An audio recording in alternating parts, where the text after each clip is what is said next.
I like it.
Clear a little bit. There you go. Thank you. Call the meeting to order. Pledge allegiance to the flag of the United States of America and to the republic for which it stands, one nation, under God, indivisible, with liberty and justice for all. Let's pray. Our Father, we just come before you again this morning, and ask that you be with us and guide us. Give us wisdom and understanding. We use the resources you provide for us wisely. If we come here today and our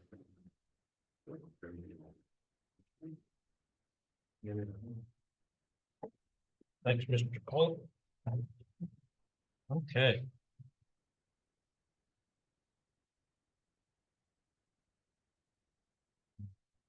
Okay, the person on the list here, and we'll jump right into it, is county personnel and public comment. Anybody have anything? Mr. Mark, come on up.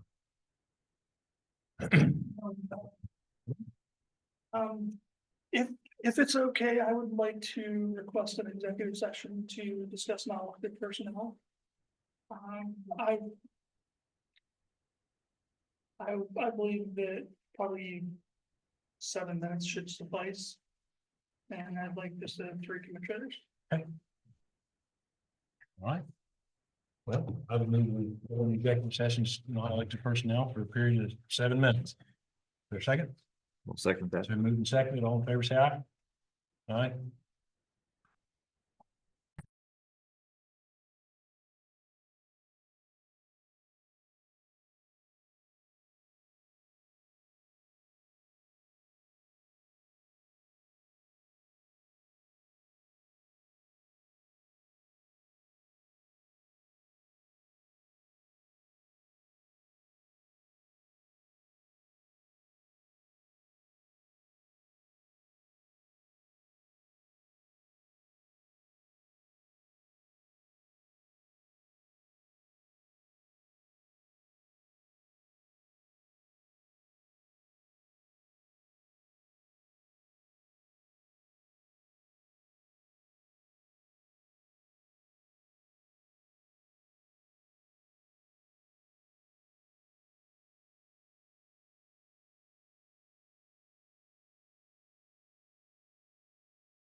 Don't get. Sorry. Okay, we're out of executive session, back in regular, no binding action taken. I need to make a motion to go back into executive session with three commissioners and county appraiser Steve Markham for a period of 5 minutes. Is there a second? Second. It's been moved and seconded. All in favor, say aye. Aye. Aye. Aye. Okay, 5 more minutes. Thank you.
We were out of executive session back into regular, no binding action taken.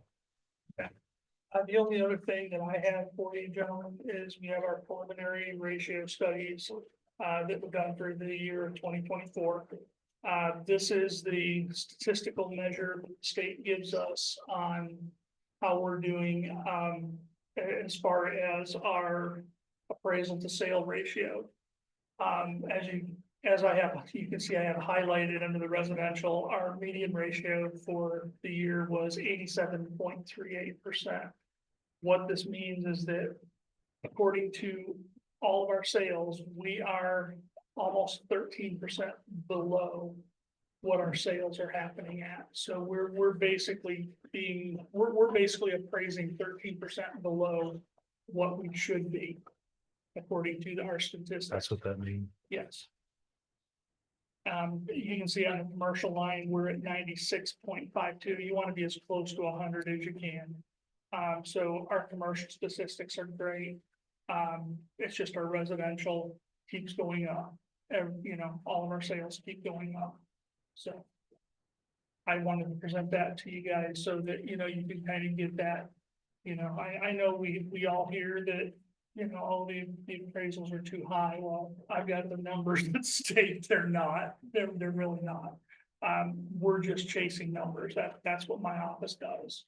Is we're chasing that elusive 100, which, like I said, we need to, not saying we need to do a better job, but this is just telling us that we're chasing it and we're not quite getting there as of yet. So if things change, does that number ever go above 100 then?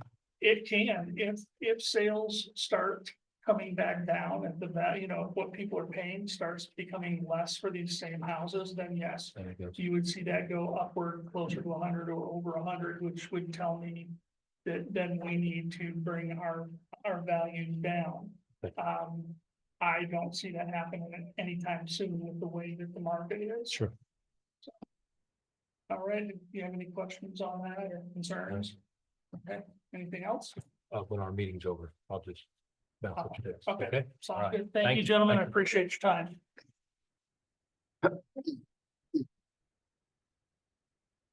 Okay. Sorry, that took a lot longer than I thought. We're still in county personnel or public comment. Anybody else want to speak? Ryan.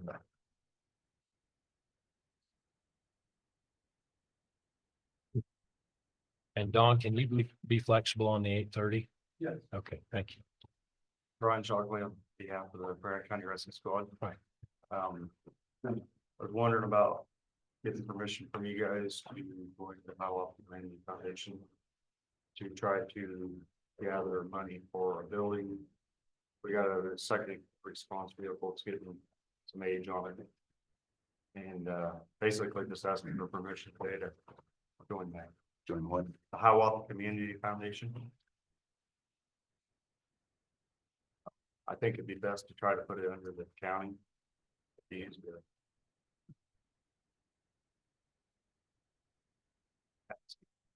That what the city does for our Yes. They go in and.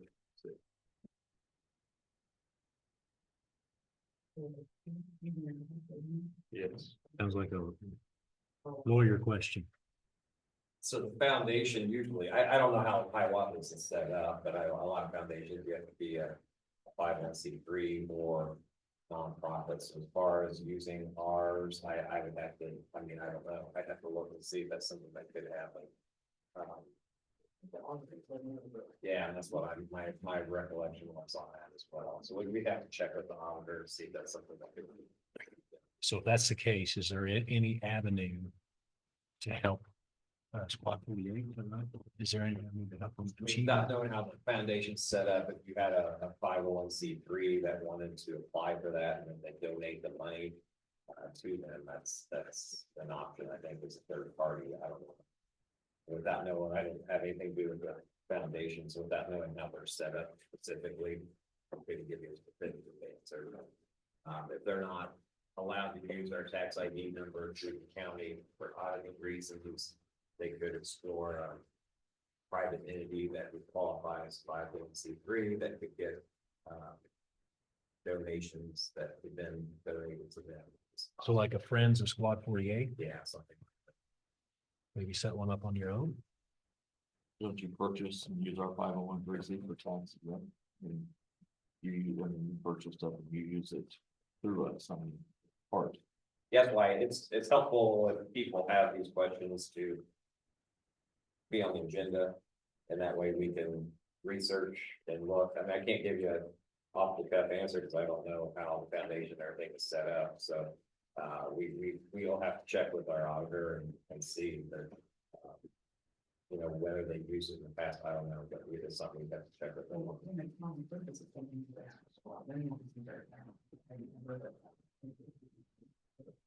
We think you on it, big stuff. Okay. Okay, so purchasing equipment, no problem. This is a different, One, who, Mhm. they have. They purchase it, and we pay. That's how, yeah, Duke does that as well. I mean, it's technically purchased by the county, and I think that's probably why they can have it taxed. I don't think that they're actually purchasing them themselves. Are they? Okay, so yeah, Yeah. that's how that happens. okay, so process is always fine, and I understand, you know, you came in here, but, okay, so. Mr. Hill didn't have enough time to look into this, and as, I mean, I assume you will, I mean, could we get him on the agenda for next week, or could we Yeah, talk next about week. it? I mean, I think the answer Answer is that be this year, but we could sure try. Is it too late because It it will be, it's March 1st or. April 1st? April 1st. I mean, we reached out to the Virginia, and she thought that it would work because the city was doing it with the fire department, but. So, I don't know, it's the Brown County Rescue Corps that was formed years ago. It's our entity, we have say so on what they purchase, we pay, we give them money on out in our building.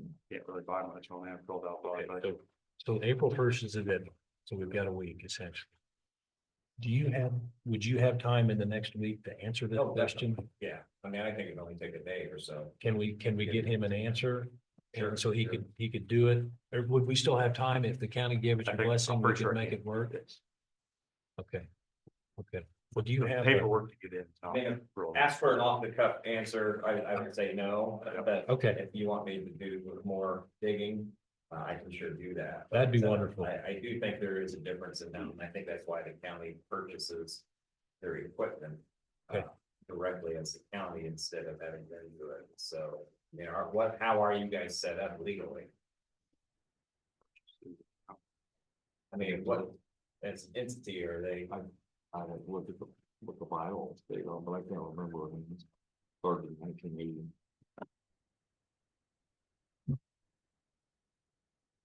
yeah. I'm not. Put you on the spot, Yeah, yeah. I just, What's your business structure? I mean, ever since it's been formed, I mean, they've been housed in our building. Okay, We've supported them, we pay. District 1 pays for their lights and those. so he's got an April 1 deadline to get on this thing. The Hiawatha Foundation paperwork is pretty simple. You can fill that out, no problem. Yeah. So if Mr. Hill has a day or two, find an answer, he can talk to Mr. Lincool. And you guys can kind of, and you work together and relay the line here and get him a go, no go on this. And then if you need to start your own little Friends of Squad 48, maybe you could still do that. I'm not certain. it all. Sure. Well, I know in Everest, you know, we're with the city, we have it, you know, Washington Township, Everest City has the same going. You know, with the South Grant County community. I think. It's really helped out a lot of time. Sure, it's 50% match, you know, it makes a lot of sense. Any more? Any more Nope, that's questions? Were we helpful? Yeah. Okay, Thank you. thank you. Yep. So you'll be in touch with either Mr. Hill or Mr. Lincool here. All right, all right. Okay, anybody else? For public comment or county personnel? Seeing none. Mr. Pounds?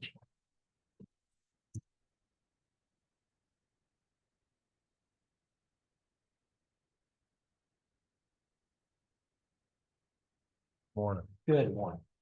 Thank you. This is a follow-up on the solid waste.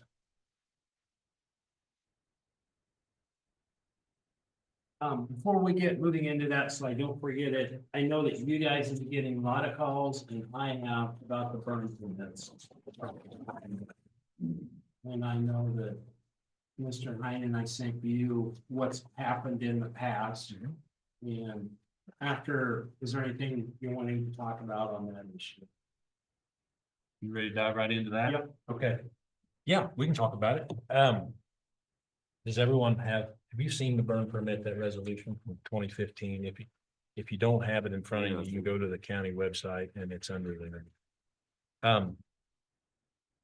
I guess in the interest of helping landowners and farmers with CRP contracts, I'd like to see some flexibility in that on these. Like today, we're in a no burn day. It's a high risk. If I looked at it correctly, 4 o'clock this morning, the Kansas Rangeland Fire Index says we're in a high burn. Blizzard Bill Spencer on the way in says it's supposed to be a low wind day, 5 to 10 mile an hour. It'd be a really good day to burn. But land CRP people, they can't do it. So I'd like to see some flexibility that local landowners could coordinate, call the sheriff's office, tell them they're burning CRP, coordinate with their local fire chiefs. And if they can get permission from the fire chiefs, then they can go ahead and burn. And I know there's probably better ways of stating that, but that's my intention, is to make something happen. And I'd like to see that confined to between February 1st and April 15th. Those days, I didn't just pull them off the calendar. I talked to Carla at FSA, and most people in Brown County are trying to burn the CRP between February 1 and April 15th, which the 15th is their hard cutoff. If they don't get it burned, they're out of compliance. And I don't know if there's a financial penalty for that, but I think that takes they get in a little bit of trouble.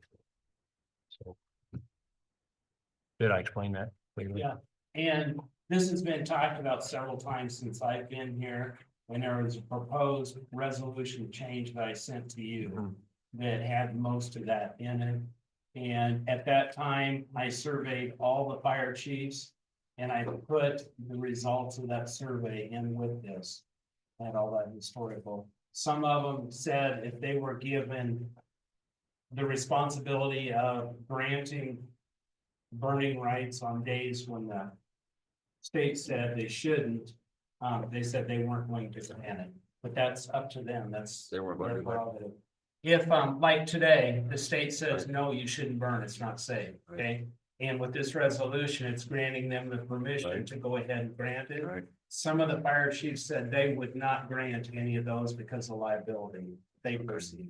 That's what he sent me. That was the survey from 2023 with the chiefs and up there. And some of the chiefs have changed since then. Sure.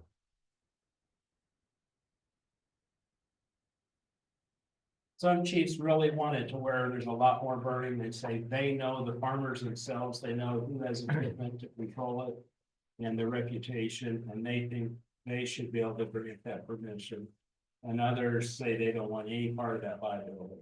On the liability side, if I'm a landowner and I throw the match and I have a burn permit, or if I don't have a burn permit, does that change my liability exposure? That'd be a Kevin question. And- Say again. Okay, I'm looking at. so now we're picking on you, but we don't mean to be. Okay, so we're talking about this burn permit. The county has this structure right now where it's tied to the rangeland fire index. It's go, no go. All right, so if I call in and get a burn permit because the conditions are fine. Green, I throw the match, fire gets out of control. Who's liable? As I tell people, anyone can sue anyone, and a lot of times they do. So I mean, it's kind of a loaded question that It's not meant to be. depends on a lot of factors. But yeah, this person that starts it could ultimately be liable if there's. Okay, so if I burn somebody's house down, yeah, I mean, I would assume that I threw the match, I'm in. trouble. Usually it's not a strict liability in the sense that just the act itself, a lot of times negligence, some type of negligence is going to be required for ultimate liability, but yeah, whoever likes it, they, you know, got their name on something, If I throw the match and I don't have a burn permit. then yeah, that's That's gonna significantly increase. that the would- liability.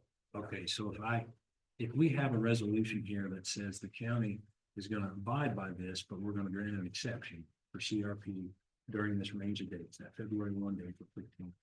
will the fire chiefs, will they have any exposure or will it still be on the landlord liability? The fire chiefs say, like today is a no burn day. We look outside and the flag's hanging straight there. And you think, well, that doesn't make any sense. So a person wants to light your fire and they do with the fire chief's blessing.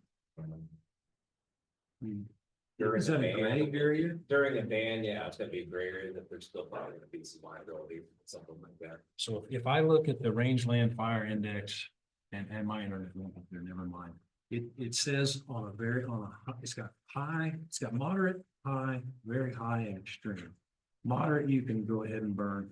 High, it says rangeland burning should be limited to early morning or late evening or afternoon hour. So there is an accommodation on the state, but we don't make that accommodation in Brown County. If it's high, it just says you can't. So I mean, has there been any? I mean, has anybody looked at having it tied similar to what the state has from the county standpoint? I say that it is. It's Okay, one and the same. so if the state allows it, why is it that we're not, if it's in a Lunenwood reserve? If it's lower moderate, it's no questions asked go. If it's high, that's when they shut us down. But according to the state, it says open burning should be limited to the morning or the afternoon. But in Brown County, we That's make what no my accommodation. question is, why does Brown County not have that same provision then? That's what we'd like to do. Yeah, But we'd like to go instead of just saying it's high, limited to early morning or late evening. Maybe that's fine. We'd like to give the fire chiefs, or I'd like to give the fire chiefs. my recommendation would be make it similar to the state where you had it. That way, there's not that much discretion left to individual departments in that way. I think that would lessen liability on everybody, is if you follow the state provisions where morning or whatever you just mentioned would be authorized. I think that would probably be a better step. I'm assuming our carrier would prefer that Could too. we limit it to CRP and CRP only is fine? Or would we need to keep it open for any? I would say the closer you are to the state provisions, the lower the liability. So if the state's authorizing it, morning, et cetera. I think the more we're in line with that, the better off we might be. My problem with that is, what is the definition of morning and evening? Because they're just saying morning and evening, that could be, for me, from 8 o'clock till noon. You know, morning. What's the definition of morning? I mean, that would be, 11:59 a.m. would still be considered morning. And that would open the whole day up. And then, does the fire have to be extinguished then? During the afternoon hours?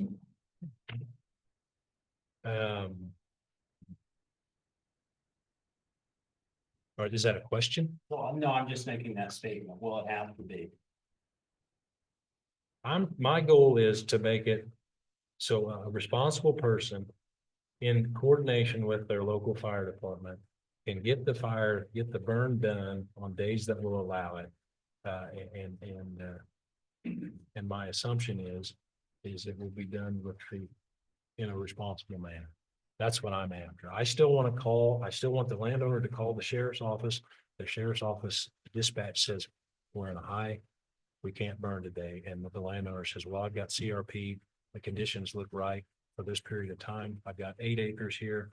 I've talked to my fire chief says it's all right. I want to go. And the rangeland index says, and I'll read it here, I'm trying to get there. Like it says for Brown County, it says high fire danger means fires will be difficult to control. And this is for today. Outdoor burning should be restricted to early morning and late evening hours. So if you needed to define what early morning was, I mean, I assume we could do that. I'd call it, say, 6 o'clock to 9 o'clock, 5 o'clock to 9 o'clock. Does that sound like early morning? Yeah. I don't know. And late evening, typically the wind goes down when the sun goes down. And it gets to be, right now you're looking about 7 to 7:30 is when things start to calm down. And then you could probably burn. You could make a so many hours before sundown or something. So many, length of time. Or at sundown or whatever. Instead of putting it like 7 o'clock on, because it changes. Of course, in the spring it'd be so much. That's just. Sure. Is a 3 hour period long enough to make it worthwhile to burn? I don't know. Yeah. I mean, I guess 3 hours is better than nothing. Well, If there's anything CPR, but if you're burning a brush pile or anything like that, then. That thing go for hours. So, Also, is there anything that says you can't burn? Up you can burn in that evening, is there anything that says you can't burn at night between that evening and the morning? Yeah, it has to be attended. It's spelled out in the resolution. It has to be attended. Brush piles do not. They're a brush pile itself. But if it's attended, it's all right, burn. If you follow the resolution, yes. Getting the permit, Because and it can't be outside, when a permit's allowed. there's several things in that resolution that we don't follow to the T. I mean, 2 hour advance notice, people are pretty flexible on. So, and I'm not trying to, I'm trying to vocalize or verbalize what I want, my intent. So, and I'm not gonna dump on you, but I will ask you, what do you think should be in for the resolution to accommodate CRP burning in instances like today, just like today? Okay, like today, my recommendation is to go with that other proposed resolution that we worked on a couple years ago. Okay. That I sent you, and that would be the blessing of the fire chief. And the fire chief, once he approves it with the landowner, as it says in that, when he calls the sheriff's office, he said he's approving the burn permit. And that way he knows that that burn's going on, and he knows that he has personnel available if it gets out of control.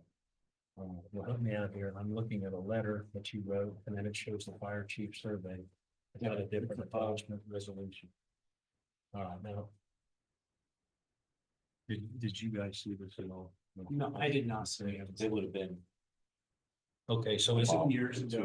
I assume it's all the same except for as our current Current? resolution.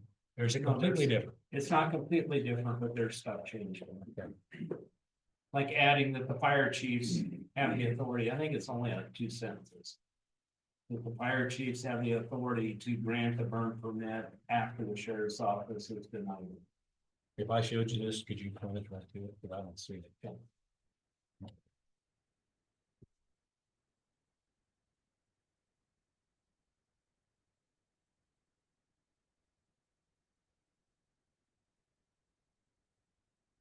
Nikki, looking at our agenda, are we getting a phone call from Brady? He's gonna be here, okay.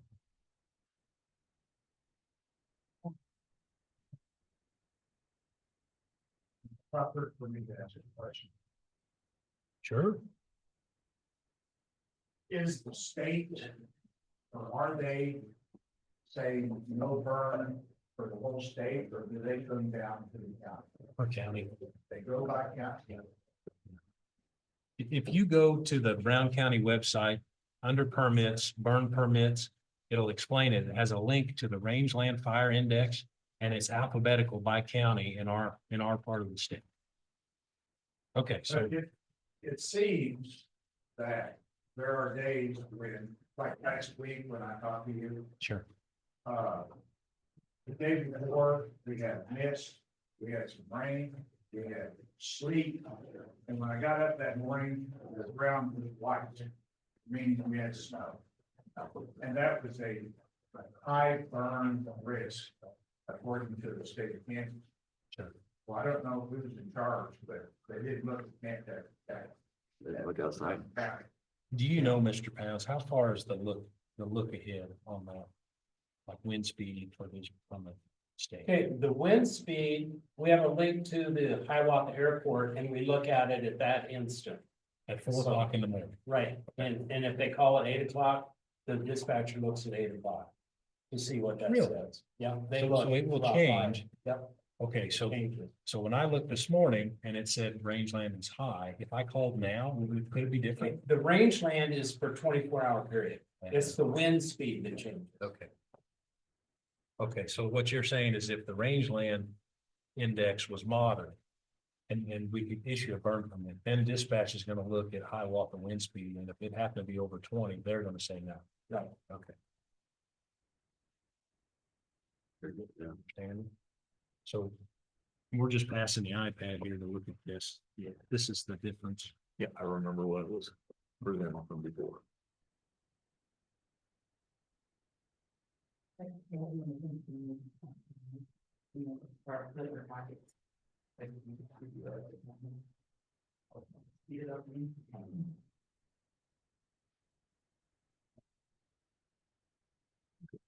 Okay, so answer me this then. All right, what kind of workload does this put on fire chiefs and, you know, like call volume, things like that?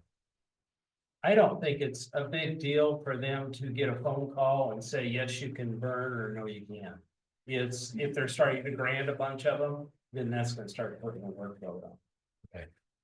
So is it the fire chief's discretion whether they want to do any, they want to do one, they want to do five? I mean, it's totally their call. In my opinion, that's the way that one is wrote. Yes, it'll be completely their call. Some said they will not issue any. It's gonna be completely up to the county. And the others say, yes, we're gonna look at every single one of them and make a decision. All right. I know it'll save you guys a lot of phone calls and will save me a lot of phone calls. And the sheriff's office takes quite a chewing on some calls. Do you have anything you'd like to say, Sheriff Merchant, on this? I just think on burn permits, my opinion is it's fire chiefs already the one that kind of have a time to fix it. If you're gonna modify, then the reason is you're gonna be willing to put out fires to figure it away. And most of the farmers are very good about what they do. They're very diligent about trying to make sure the fires are clean, especially when it's COP. So they do have a lot of expertise with that. And we have been fielding a lot of complaints from people. And they don't like the fact that they can't burn when it's not today, when it's wind. And I understand that, I'm going down. But the fire chiefs are the one that really had this whole burn resolution implemented. And if you remember or not, they got, that's what they did 10 years ago. These guys were running pillar to post because people shouldn't have been burning, and get out of control. These guys were running literally 90 days ago. So they were the ones that wanted, some kind of a relief of this issue with the constant burning. And so that's why we got where we at. So the modifications that we're already should include the fire chief. Let them decide, and they know where they're at the time, you know, they know the acres, they know the specifics of everything. So I do think it's very important to stay in the lead with that.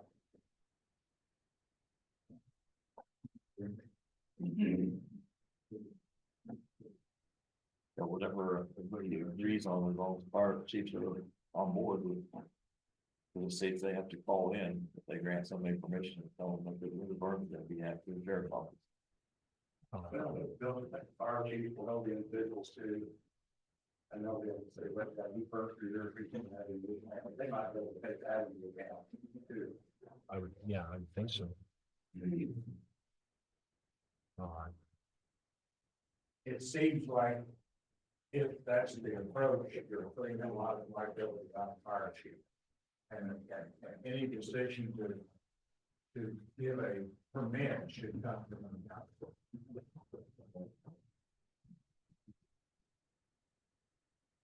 Any response to that? That's what we have right now, then I would say we don't change it.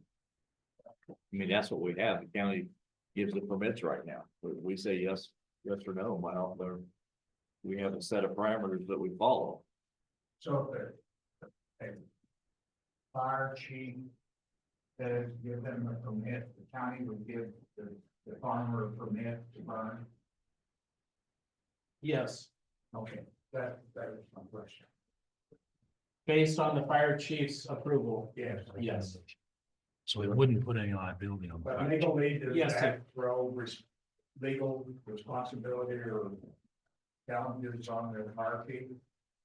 I'm not saying that, I'm saying you can reduce that risk of liability, but.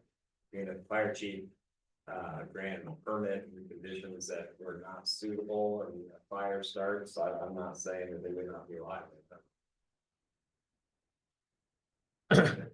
not be? No, I'm not saying that they will not be, that's what I'm saying, liability is a nebulous concept and. People are going to be, joining anyone and everyone that could possibly be responsible for something like that, so I'm not gonna get up here and say that. Fire chief would have no liability if they granted the permit, fire started, so I don't think that's the case necessarily. Well, first off to the county commissioner, or the county, so. I don't know that I agree with that either, so. Well, I'm speaking specifically to when we're in this high category. I would think when you go into very high fire from the state, like Clay County's very high fire danger, and it says outdoor burning is not recommended. So the state says no dice, you can't do it. So if we happen to be in very high with conditions like this, you might be in trouble. Okay, If the state if says you were don't very do it. high and that fire chief say, yeah, I'm Yeah. gonna grant your permit, then yeah, you're gonna have. But if you go right above here to Brown County, it says we're high and it says outdoor burning should be restricted again to this early morning and late evening. I would think there's some wiggle room there, some discretion. And like I mentioned before, I think the closer the language would be with the state as far as, like the morning language, afternoon language, I think that helps reduce any risk of liability. Closer you are, that gives some discretion. If you want that discretion to fall with the fire chief, as long as the parameters are set by the county on when they can and can't use that discretion, I think that would help. All right, so what's the next step here? Sheriff Merchant, does it fall too much on dispatch if you have all these different parameters you have to hit, like we're at high fire? So the state says, but the county says, well, all right, with some special exemptions here for CR, well, just special exemptions. It says with the fire chief's permission, you can burn early morning and late evening. Does that get too complicated? It all depends on how you structure it. If we're in a high fire danger, and you're gonna allow burn early morning and in the late evening. And fire chiefs will get a hold of dispatchers and say, we've approved this burn, we go low, this, then that would really simplify things. Okay. But that way they grant it, basically, they don't have to say no. Right now, as it's written, there would be no burn. Fire chief can get a hold of them, it's all documented, and they would say, where the burn was at, when it's gonna start. The fire chief were aware of it. And then, heaven forbid, if it was out, all they know, they send everybody. Okay, So there'd be a lot of information there for it. And I think that would be probably the simplest way, because like I said, I've got a lot of calls from following students, and I'm good about it. They have to do it, or the contract, CLP contract have to extend it, and someone can get, if they got any programs, they can block. So. It'd be nice to have a little bit, within the parameters of safety, but, so this resolution that we got here doesn't address the high fire thing. Does it need to specifically address that, or does this? In my opinion, I like the way that's worded, because that allows the fire chief to make the exception. Okay. And then he's the one that's looking at that. The county's already said, no, it doesn't meet the parameter. Okay, that's a scientific thing put out there and going, here's why we're not allowing it. Mhm. Okay, that's allowing the human factor to go into it and have common sense added into it. That's the fire chief saying, yeah, you can go ahead and burn today. And it's him giving permission. The county will still issue the burn permit, but it's with the fire chief's approval. He overrode it. Okay. Okay. Is there any more questions? just you have confidence that the fire chief will make life decisions all over. Yeah, I do, yeah. They're in that position and they're elected by their members, so their members have to pay them. They're the ones that are going to have to respond if something happens.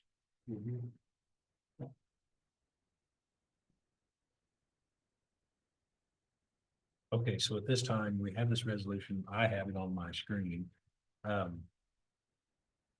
What is the normal process for something like this? Do we need to have a paper copy? We need to go through it? Yes. Okay, so I'm nods in the room.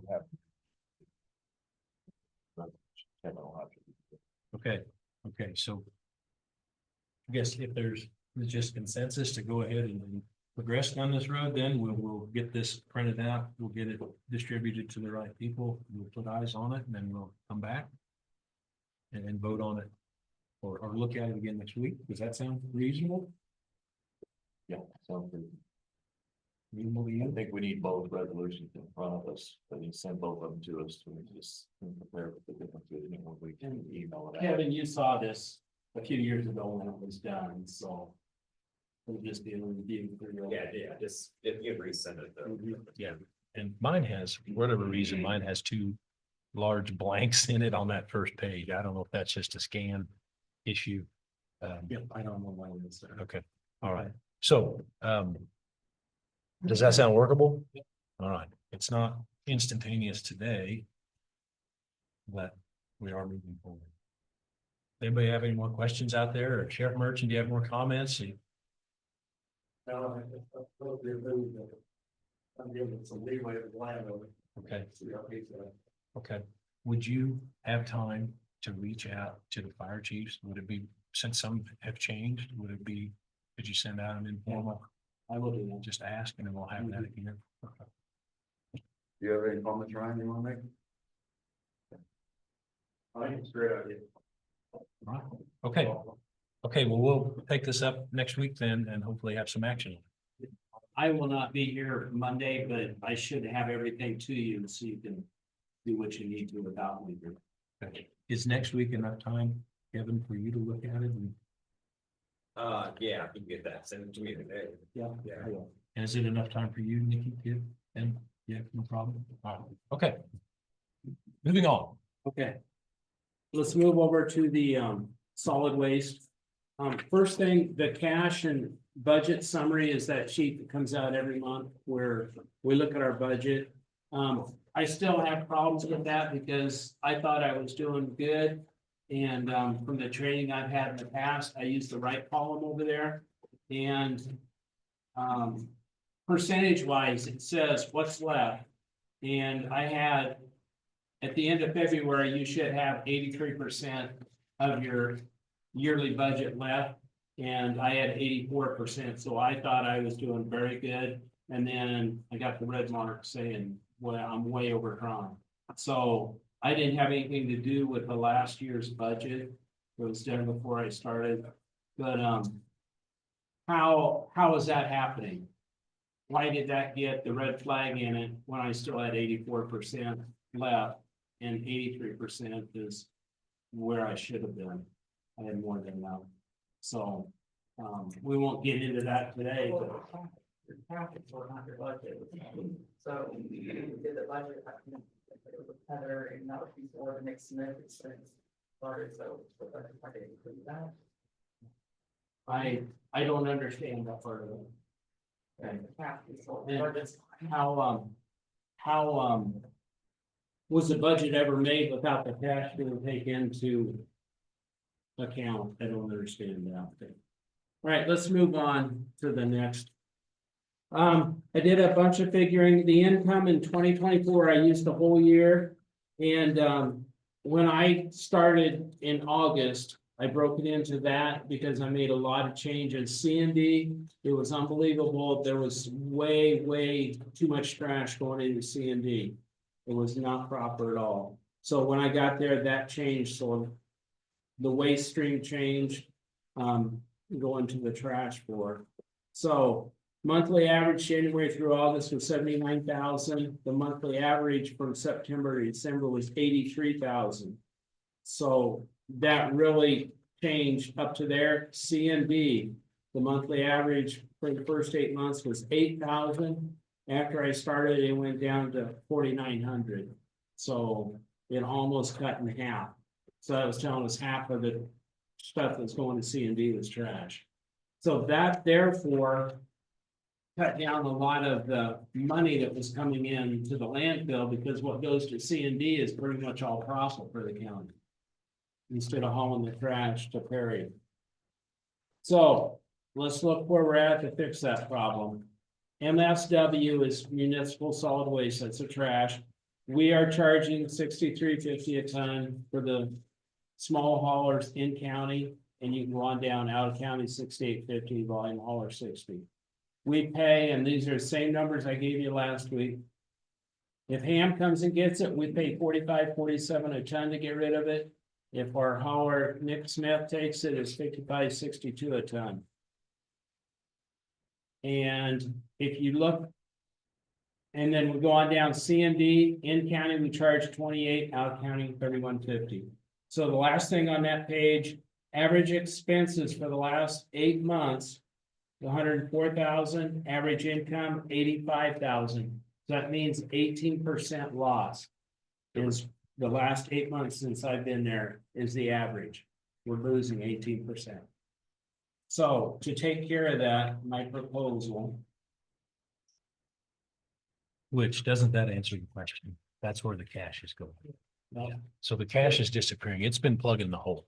And so budget wise, you're fine. It's just that cash has just been being depleted.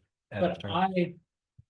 looking at it from a business perspective, that shouldn't be two separate things. They should be tied together. I just- We have to operate within, try to operate within the means of our budget, but then the cash is there to help, but the, to run out of the cash isn't there to help anyone. It's probably,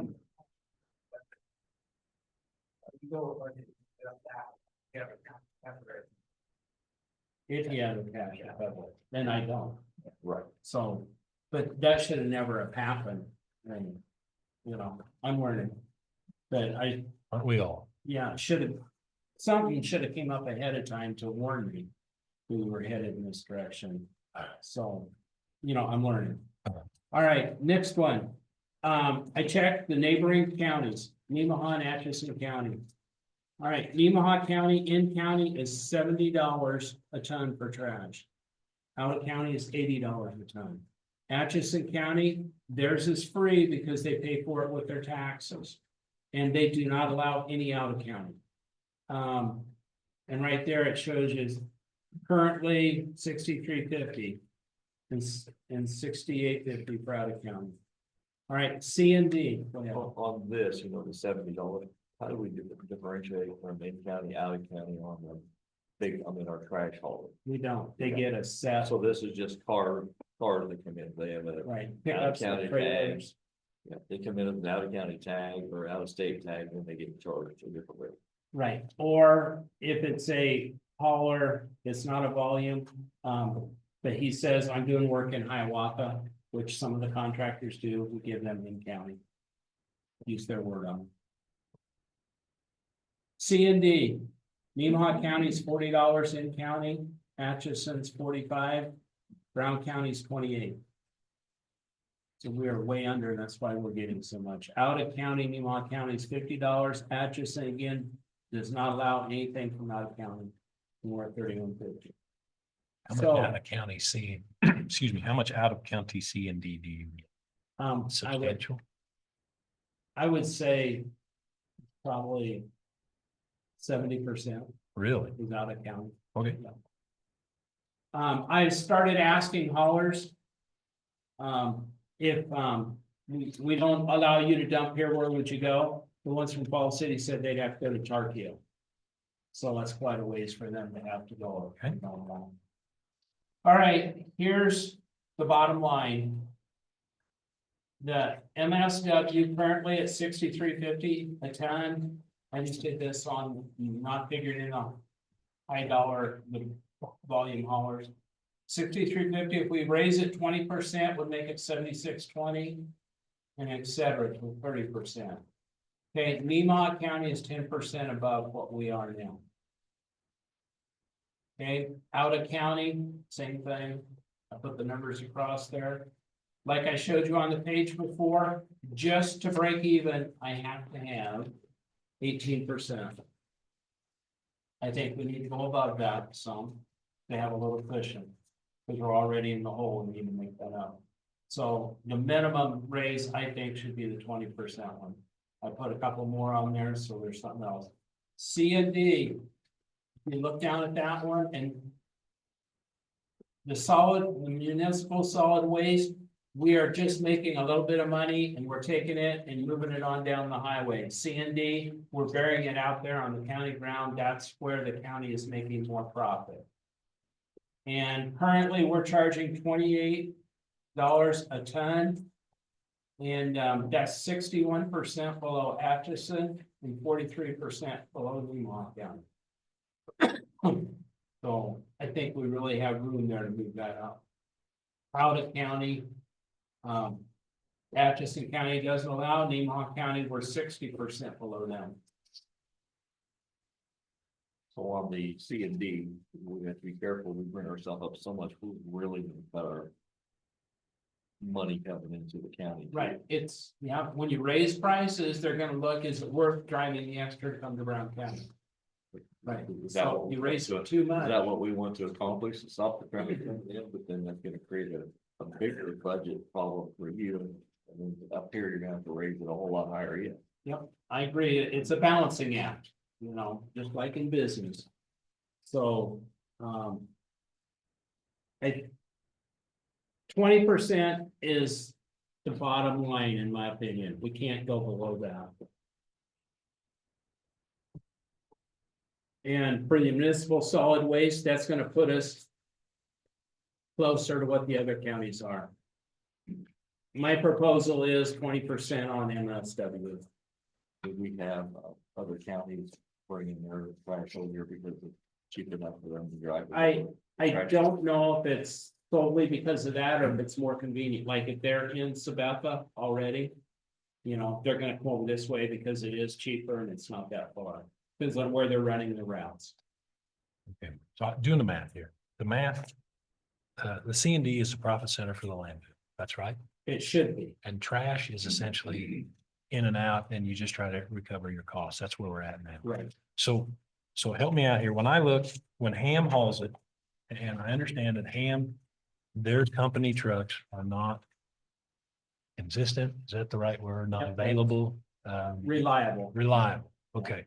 So we are contracting for 3 loads a day with a private hauler to get rid of trash. Yes, That costs $10 more per ton than Ham. So if he's hauling 22.5 tons, is that about right? yes, Okay, so I just did the math. You take that, I called it 22 for using math, but yes, times 10, that's $660 a day in extra expense versus having Hams haul it. 5 days a week, that's 3,500 a week in extra expense, and to the month, that's 14,000 a month. So it would seem to me, just from the cheap seats here, is that I think we need to adjust the trash at a larger rate than the C and D. You know, C and D has room to go up, but to what Mr. Limcool said, that's sort of the profit center. We don't want to discourage people from coming. You know, we want to have reasonable rates, but I think on the trash, we certainly have room to go up. If Hams is unreliable and can't do it, and we have to pay that extra $10 a ton, I mean, I think that's probably where the cash is going. At $14,000 a month, that's quite a burn rate there. That would really add up quickly. Is there any way to adjust trash without, at a larger scale than adjusting the C and D component?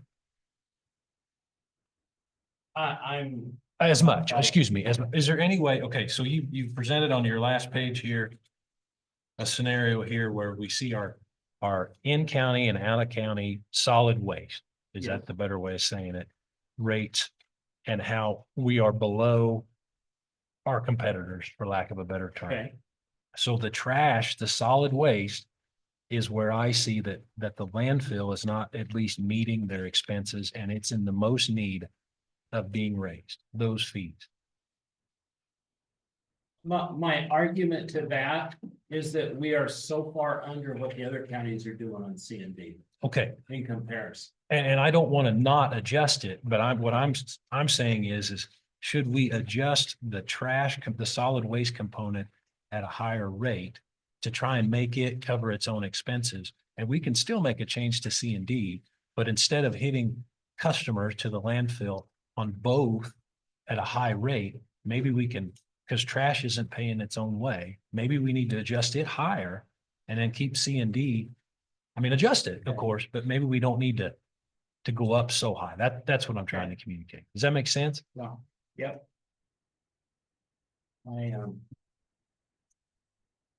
I still think we need to go up like the 20%. On C and D, No, on the solid waste. on solid waste, okay. That's. I think we need to be up near that, 15% at least, that's kind of cut in half of between. The Iowa County. If the county raises the landfill rates and we have several businesses that, you know, deliver trash, say out of wherever, Uh-huh.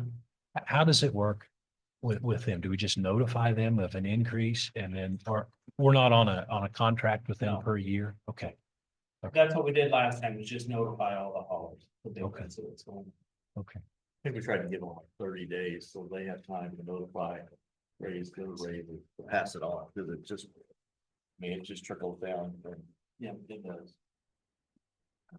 trash is a necessary evil here, because if we get it too high, and then we know where the trash is gonna go, with some people. Well, we have extremely low C and D rates now, Mhm. and look where the C and D's been going, you know, the last month, so the rate didn't make no difference there. Right, Do we have any leverage with Hams to get more trucks out here? no, Not at all. no, they do not have to supply us one truck. Yeah, that's just the way the contract's written. Our agreement with Nick Smith right now, he doesn't have to supply us with them. It's just, you know, we will supply him with 3 loads per day. That's what it is. And if he don't show up for a week, there's nothing we can do about it. Doesn't sound like a very equal contract, Well, does it? You know, Hams, that's the way they are. Well, And they they've got- wouldn't do that to us anyway, but they could if they want. Well, what they are, Ham owns transfer stations. Uh-huh. And they have trouble with their drivers, especially on Monday mornings, the drivers calling sick, don't show up. Well, they're gonna take care of their own transfer stations first. Sure. And they go, if we got an extra truck, we'll send you one. And then drivers get tired and they go, I'm going home. They have no control of workforce, just isn't there like it used to be. And so we, you know, are on the short end. There's 3 private transfer stations and all 3 of us are in the same condition.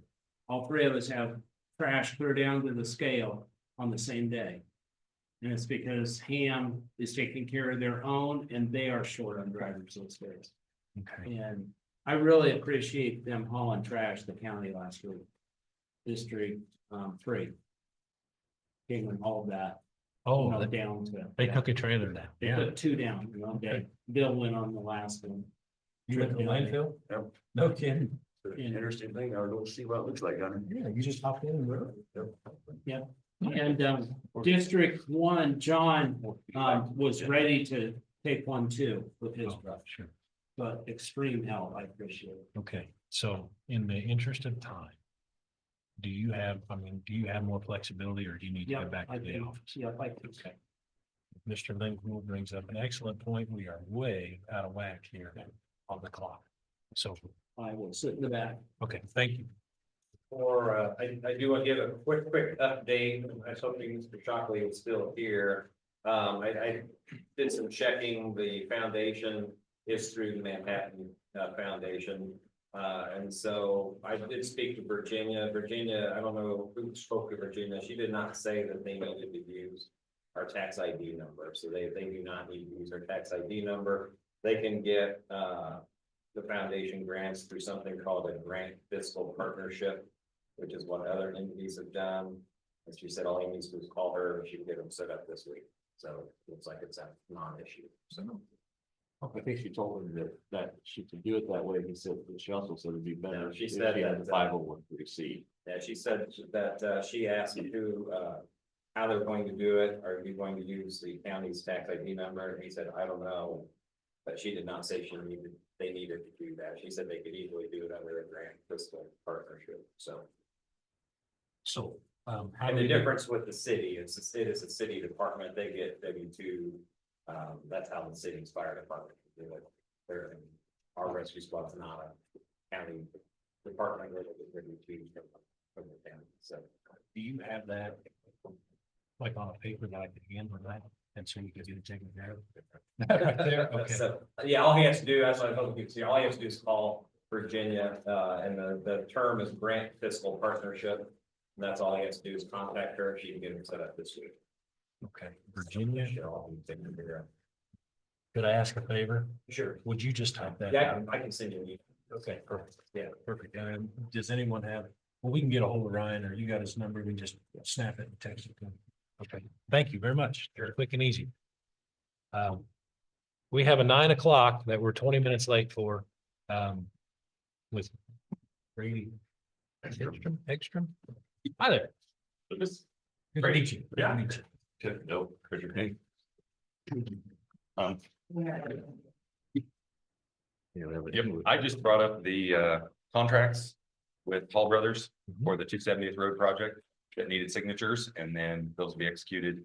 We'll leave a couple copies with you guys. I'll send a couple copies back to Halls, and then we'll proceed with probably trying to set up a pre-construction meeting once we get a little firmer idea on their schedule. Okay. Which to my understanding, they're still thinking, I think, later April, early May for that project. So So did they come up with a price then, a definite price? So what we did was, I explained to Tammy that we had to make the contract out for awarding as it was bid.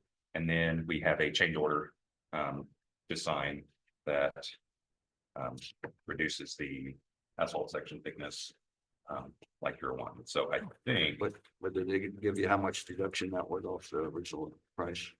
I could punch it out on calculator, but I think it is what they put on the bond here was $1,044,049.33. Yeah, I have to do the math. 7 something. Yes, the bid was. Okay. Yes, So they made the adjustment then yes, for the asphalt thickness. yes. Okay. We filled out a change order. Sometimes on projects, adjustments will be by verbal agreement, and then we'll do one change order at the end. But if you guys wanted, I probably made a motion and voted to do a particular thing, we go ahead and get it in the contract. We just like to have confirmation. Yeah. That inch of asphalt is gonna save us approximately. Yes, it was X amount of dollars. 1/3 of the asphalt price. Yep, That's why they took a third of that off. yes, Okay. yep, that was 275,000 or something. roughly. Yeah, not a small number. No, yeah. So I didn't want to give up our inch if we were only going to get $100,000 off or something. For sure, yeah, nope, it was a dollar per ton situation, took off 1/3 of the tonnage, so. So I don't know if we want to sign one of these, or if you want me to leave them and they can sign them after. But I had these to get to you guys, and I don't know who's chairman. Guy in the middle. Mr. Chairman. Yeah, okay. I'm happy to do it. Accept through if you want to, one of these copies, and then you can. So. Signature. Date signed, and the date signed is gonna be the effective contract date, which is today, the 24th. Yeah. 24th, so, Yes. yes, So.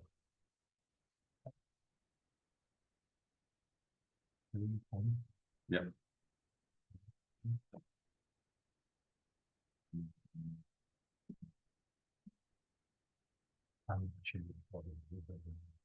Yeah, I was planning on making some other stops on my way back to Manhattan, Saturday chairman. Good. Yes. Yeah, I guess I was talking about filling these out, taking a couple, but we can, you guys can. Another commissioner can sign there. You seen something?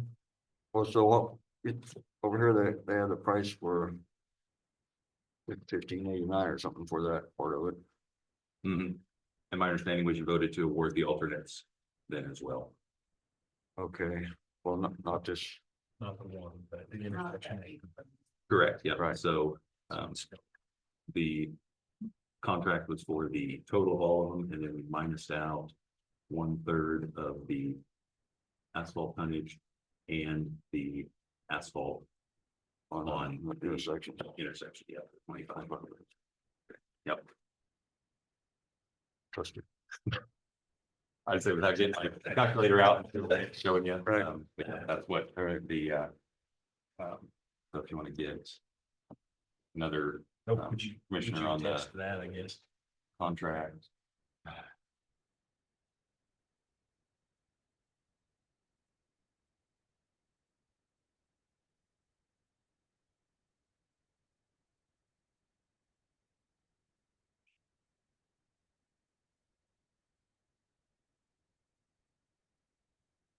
Basically, the rest is filling in. So I've got tabs on all these. So that was the agreement. That's their certificate of insurance. This is their performance bond. So that's the amount. The total amount to after the, Mhm. we just got to fill in the effective date of the contract here, which is the 3/24. And the state's gonna pay $900,000. 957,000. Yes, is the I max there. anticipated your question. Yeah, Well, not really, but I do save all that stuff. So that was they have a bond for ensuring that they follow through on the Mhm. work. There's a statutory bond here that's also dated. It's today's date.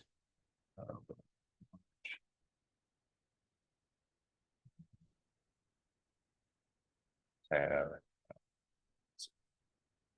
Here.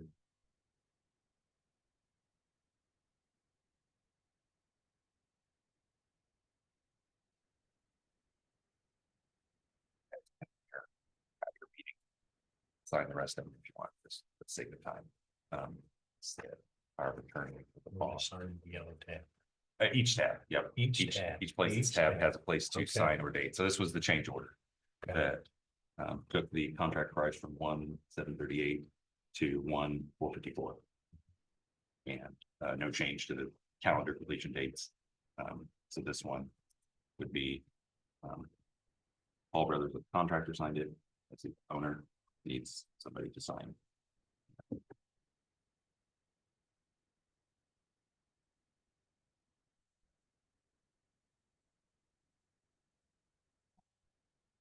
Change order and then notice to proceed, since it's a calendar completion date, we can give them the notice to proceed effective the date of the contract. Does this have terms for if it's not completed by such and such date? Yeah, so there's liquidated damages, they call it, or LDs. You'll hear spoke of in the industry for not meeting the completion dates. So I would want to, a lot of times that's $750 to $1,500 a day A day. for running past, but we just to give the most flexibility for contractors to bid as economically as possible. We gave them till the end of October, Okay. basically. Like I said, it sounds like they're doing other work in Sabetha here, and they're gonna probably get to you guys again late April or May. But anyway, they'll just, this notice to proceed will be in the contract books that we send to them as well. Giving them the authorization to start work, I guess, again, signature.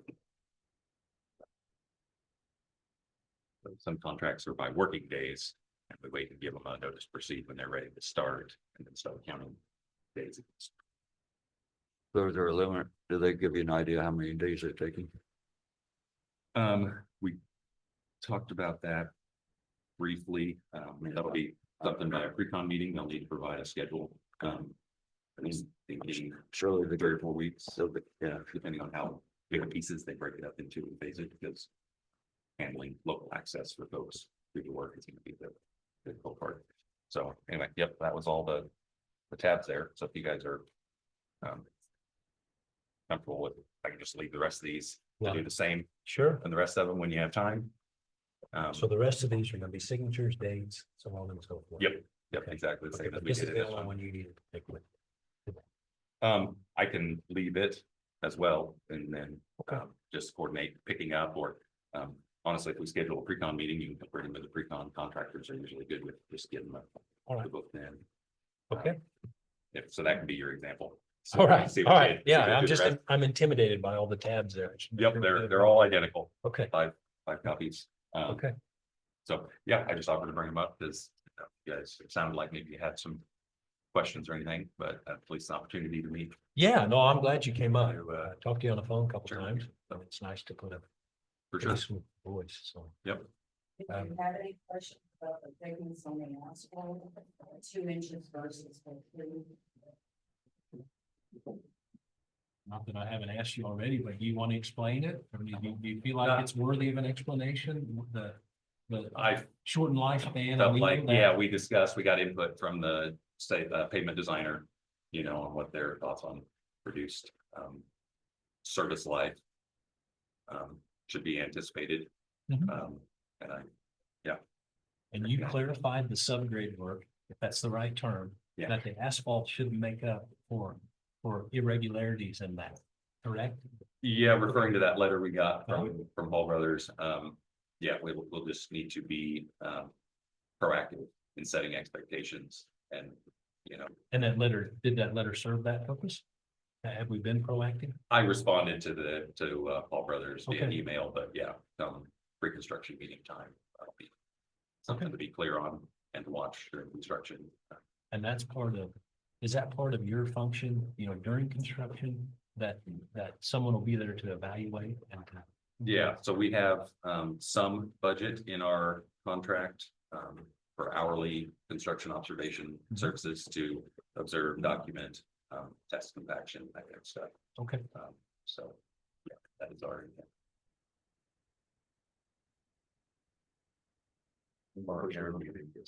Yeah. I did have a question on this bridge project that they put out, The one South Fairview? no, 51. Oh, yes, down on that. Can, it talks about construction engineering cost and stuff like that. Can your company come up with a maximum amount that's gonna be here? That's already in the agreement that we signed. We had a lump sum for the design. And then similar to this, we had hourly for the inspection observation services. So that would be just dependent on how much time we spend in And the project. about moving do we have to move utilities and that kind of stuff? I mean, there is a fiber optic cable pretty close there. Yeah, I'd have to look back at the plans. We haven't gotten back to working on completing the plans, permits, utilities, that kind of stuff, since we kind of did field check review and decided on the structure type and stuff. Probably the state was wanting to sign a contract on that, don't they? They might have sent you an agreement because that is the KLVIP, Kansas Local Bridge Improvement Program, is a reimbursement program. And we discussed that you guys would have to pay the contractor and then you get reimbursed monthly. And they will be sending you an agreement. I'm not copied on those, but it's an agreement on how much the state will pay, what the terms of payment are, that you'll have, your plans designed by a licensed qualified professional. Right, is that not what you sent us out, Tammy? Don't we have that? I'm sorry. An agreement from KDOT for the KLVIP bridge at BS 51. Yes, we just got that last week. That's one of the things that. That makes sense, and it should reflect that. I think we got 1.1 million Right, from KDOT as a max there. right. That should be plenty for the type of bridge. So if they put in a bill for like $500,000 and the county doesn't have that much, but the state's not gonna pay till the county pays. Correct. So You gotta be able to that kind of looks like that's a load the issue. pay applications. That's that, you see it or anything, you'd like to. Probably don't, but I mean, it looks like for that. Yes.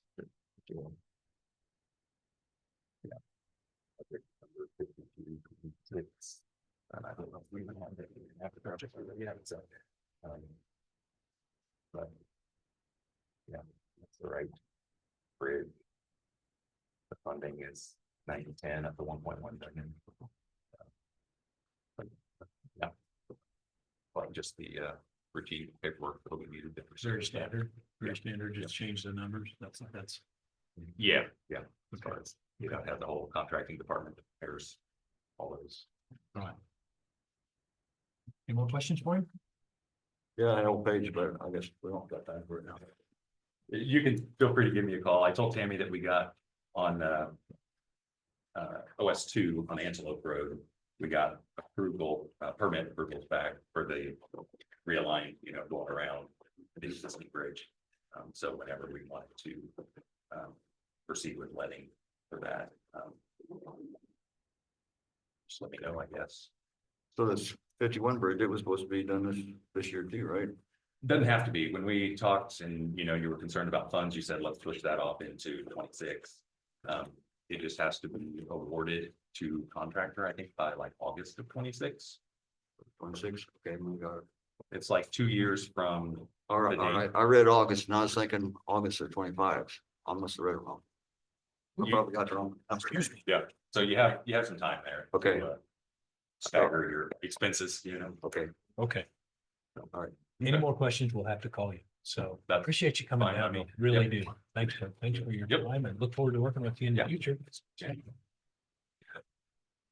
Thanks. Did you leave those with Tammy? We'll get them signed. All right, thank you very much. Looks like texted you that info on the foundation. Right on, thank you. All right. Thank you. Okay, well, our next, getting back to the agenda here, we are running a little late, beg your forgiveness. Next is a 9:30 and we need an executive session with the three commissioners, county clerk, road foreman, Doug, and interviewee. There you go. You heard? Is he here? Yeah. it's Okay. Okay, and that's to discuss personnel matters of non-elected personnel with the executive session necessary to protect privacy interests. So I'll make that as a motion. Is there a second? 15 minutes. Second. Okay, so we moved and seconded for a 15-minute executive session. All in favor, say aye. Aye. Aye. Aye. Okay, 15 minutes.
Salary and all that stuff with them.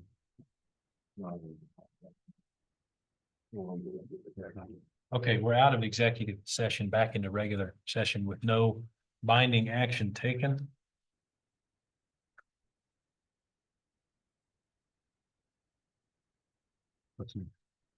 We probably gonna need at least 3 to 5 minutes just to go in to talk among ourselves, just about the individual, about the. Okay. salary. Okay, you want to make that as a motion? Well, the commissioners and. they'll go to it, and 5 minutes? 5 minutes. Okay, Second, yeah. okay, it's moved and seconded to go in executive session for 5 more minutes to discuss non-elected personnel with executive session necessary to protect privacy interest. All in favor, say aye. Aye. Aye. Okay, motion carried. 5 minutes. 5 minutes. 5 minutes. Thank you.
Yeah.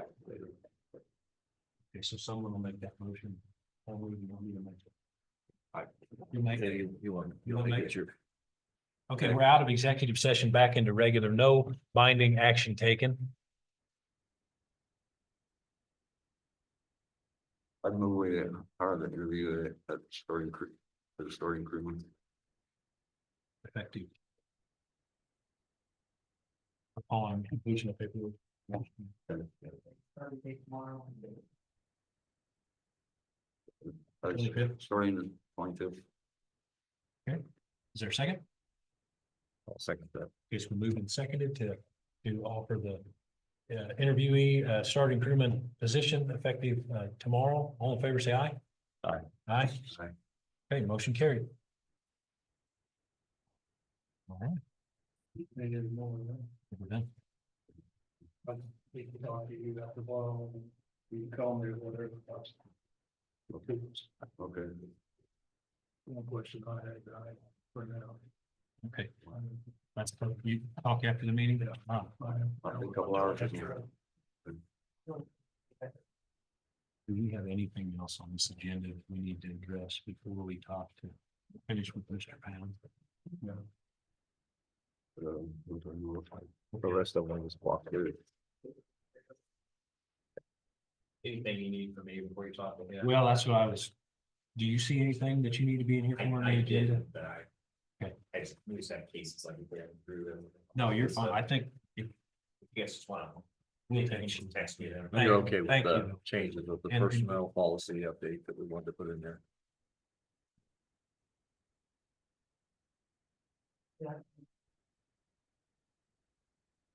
About accessibility to personnel files.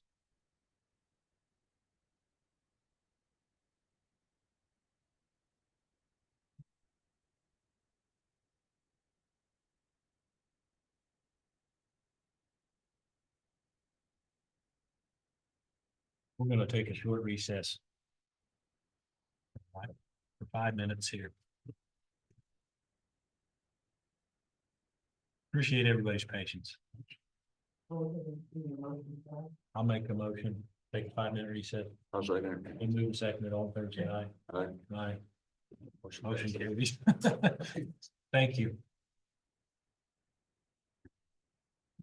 Come back at 10:07.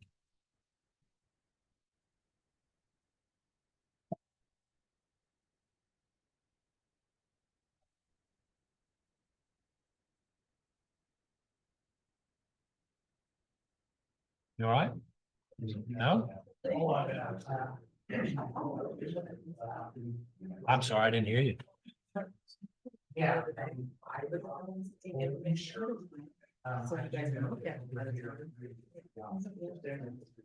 I think we're modeling through pretty well. I don't know if it's because. Okay. Bill, I'll have to look into it when I get out. Found out why, Valley said, why that. Those documents weren't loading on the agenda. As that they expanded more into the clerk on the way, so you can no longer just put on PPM. And have it bring over, they added that, which is like. Yeah. So no, I can get it now, so.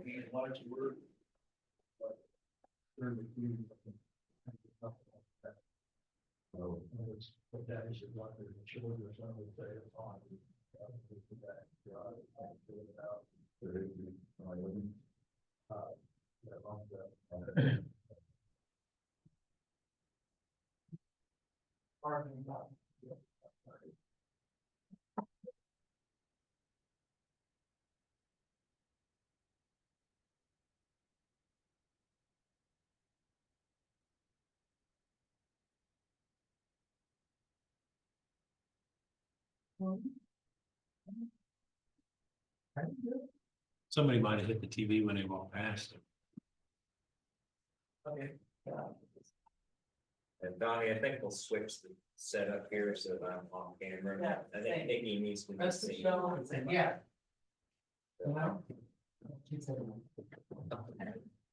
Can you just tilt the television? We can make that happen pretty fast, right? I mean, I can just turn the TV off and you guys won't be able to see it, you're on camera. I'm just getting a lot of complaints that people have to see me, my face on there, so they can blur me. And I can't, Could you forward Let me turn it. yeah, I can't tell. Are you being serious? 'Cause No, I'm kidding. Okay, No, I- and we can make that happen pretty fast. And so what are we gonna do about your desk, dude? Because you need that, Yeah, I'm still. do we need to put it on a block of wood or to get it up? Oh, yeah. Your desk, Oh, mine, Your no, desk. I'm good. are you sure? Yeah, my wife teaches, so then I'll go in there. That's pretty low. So, yeah, no, I'm fine.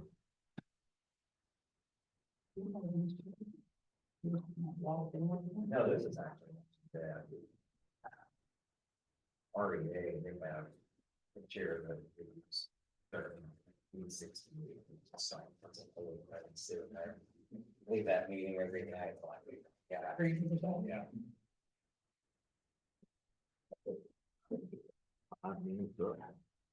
Got a minute left at least. Maybe two. I was told it at 10:02. I got another piece of paper with my handwriting on. This, I think that's what I it is. I'll get that. Okay, all right.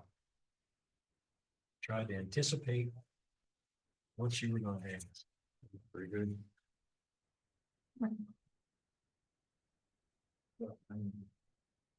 This is 2 months from the time of that. It's not gonna work. Yeah.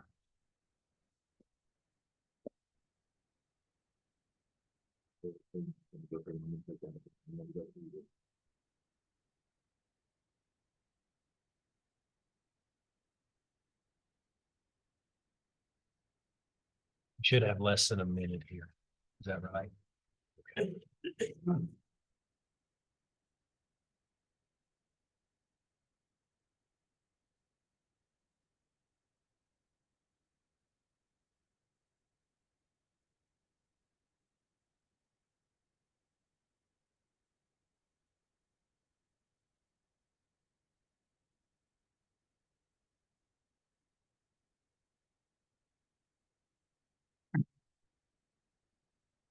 So, I raise the, I got up, are we on?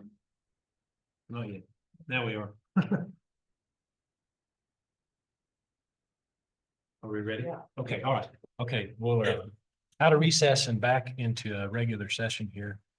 And when we, before we took the recess, we'd asked a question of the county attorney, if there's anything he saw on the agenda that maybe. Yeah, I think that, personnel policy, update discussion, Forrest has weighed in on that, and that's his recommended language is in the portion that's in there, and I have no objection to anything that he has on there. Okay. That was fine.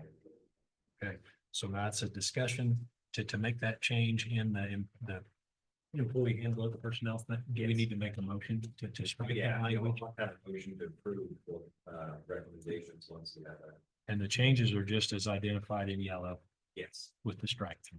Okay. Anybody have any questions on that? And that's on recommendation of Forest Roads. Yeah. Okay, Who's our, basically the county's, liability carrier attorney that they assign, one law issue. That's the service they provide to, patient.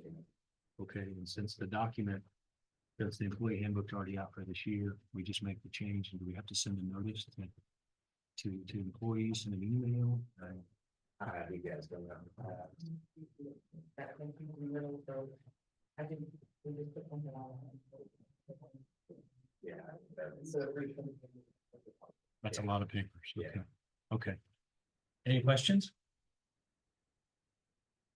I would make a motion that we accept the recommended changes to the employee handbook under the examination of an employee's personnel file. And that's the removal of the stricken language. On the screen. Is that enough, or do I need to read it? Yeah. Okay. I'll second. It's been moved and seconded. All in favor, say aye. Aye. Okay, the ayes have it. All right, moving along. Sometimes I'll be in the Okay, office. thank you very much. Okay, Yeah, just you'll get hold of Ryan and then let him know. Absolutely. Bill, or excuse me, Rich gave me his phone number, so I'll Okay. send it to him. Thanks for getting right on that. too. Yeah, no That problem. gets him taken care of. Yeah. Okay, Mr. Pounds, appreciate your patience. You're a regular here at the commission meeting, so sorry to Not keep my you waiting. choice. Well, I'm sorry to keep you waiting. No, that's fine. I've got a question. I'm not sure what expenses there come out of my budget. Example, if this new building does go through, it's going to take a buildup of that road on the west side of that tunnel. And that's gonna have rock hauled in and stuff to make that. So does that need to come out of my budget? If so, I need to take that into account on how much we raise this. That tube needs to be put in, that goes across that creek to the north where the future CMD is going to be. We need to take that into account, and it's gonna take, the tube and all the machinery and stuff to get that filled in. Is that kind of stuff come out of my budget or? What? I don't know. The roads department's been really good to me and I haven't been seeing bills for the work they're doing, like coming over. So I don't know if that's going to be the way it is, or if I'm gonna see a bill down the road. I don't know what that is. I just don't wanna set this at, 25% and then find out I've got a bunch more expenses. Have to get it over with at once.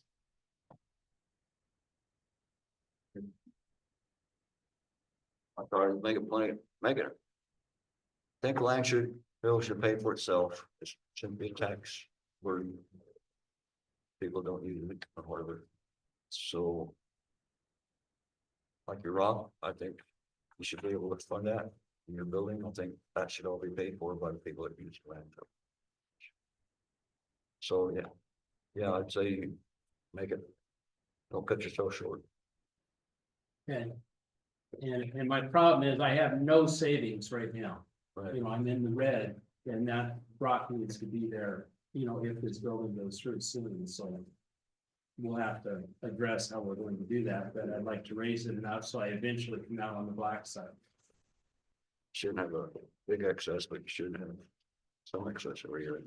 So in your process here with the rock and the tube, were you making the assumption that the road departments would haul the rock and install the tube, but charge, and of course, you would just pay for the materials? Right. That's how it worked. Is Yeah, that pretty and- standard?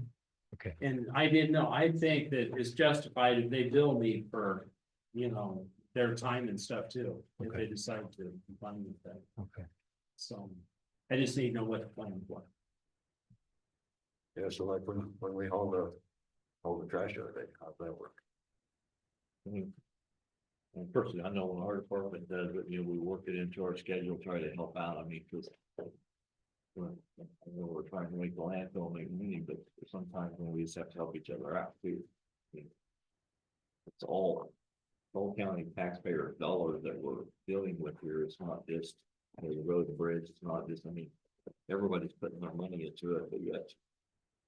I'm not gonna get bent out of shape about trying to collect a couple hours or 4 or 5 hours of working out there for my. It's just a nightmare, and it's just gonna make the problem worse for us, for you. And we're just trying to better the condition of the work condition out there is what we're doing. I guess. Not so I'm concerned about the time, but. I think we're paying, what, $375 a load to haul? Yes. There should be some maybe compensate for the fuel to run the truck. That's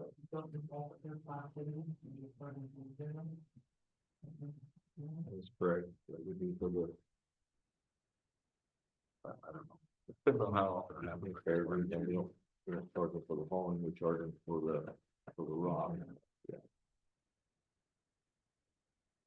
So it would be sort of just an understanding that within reason. That we Most just. of the we time, just it's a work- day or two that you're out there, especially if you get enough people to. Man the project, just take care of it, get it done, kind of manner, but. To Bill's point, though, he's trying to make sure the landfill stands on its own 2 legs. And so he wants that even if we don't make an adjustment here with the county and the road crews, he wants to make sure you're charging enough to allow for that. Because those expenses are real, whether we distribute money between departments, they still exist. So they just need to be accounted for. That would be my opinion. So they're back working today. Yes. Yeah. So, you know, and I told Doug, you know, when you were there, that if he'll send me the bill, you know, for $375 is what I paid Nick, that's what it cost me to get rid of that load of trash, I'm fine with that. You know, if that's what's decided to be done, it's just. I don't wanna wait a year to get, you know, a whole bunch at once or something like that, Sure. and nothing, Sure, so I'm willing to pay for it, sure. I really appreciate it. So you put a lot of time and effort into coming up with these figures. If you had a sweet spot there, where would it be on solid waste and C and D? Okay, I think 30% on C and D and at least 25% on trash. One other thing I'd like you to consider is BCDS. We take their trash for free, that's one big dumpster a week. And since we're running into financial, I think we should quit taking that for free. The only other free we get is from the county, and I'm completely fine with that. Like from the courthouse and the road departments and that. I don't think that should change, I think that should stay. With all our trash out there. And there's still some that comes from the courthouse that they drive out there. A lot of times they take most of it down here to the dumpster, but there's just times that they have a pickup load, so they'll run out there from the courthouse and dump it. And we don't even keep track of that, and I don't wanna start doing that. But I just wanna make sure that I put everything out on the table. But this one, I think, That's we're what running in the red. Why are we taking this one for free? Typically, those roads are not heavy loads. I can call and find out how many tons, but it's a big dumpster. Yeah. I would say it's probably 6 tons. really of trash. So that's $400. It's not trash. It's stuff that they're choosing not to resell. How's it classified though? Does it go in the truck and Yes, gets hauled goes away? for trash, yeah. Okay. Yeah, and you're saying 6 ton a week approximately? Yeah, I would guess that.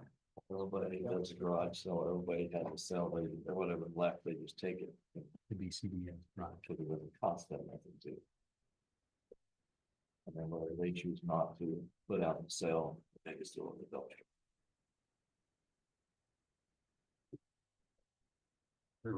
What percent of it do you think is closed? Close. 80%.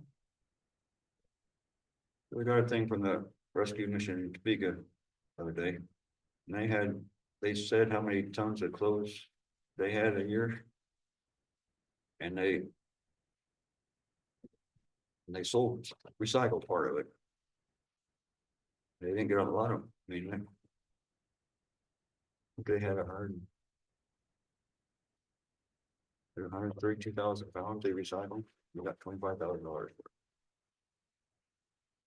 Which isn't a whole lot, but it's something. Maybe they need to look into something like that. They do, not us. Yeah, they need to do that. Well, that math's right. If we raise our rates, Stanton County to $76 without doing the 20 cents. 6 tons a week times 76 times, and I just took 50 weeks a year to give a little. Is that $25,800? That's 456 times 50. I think that's what it is. I could be wrong. Hold on, let's do math. I don't have my phone. I think 456 times 50.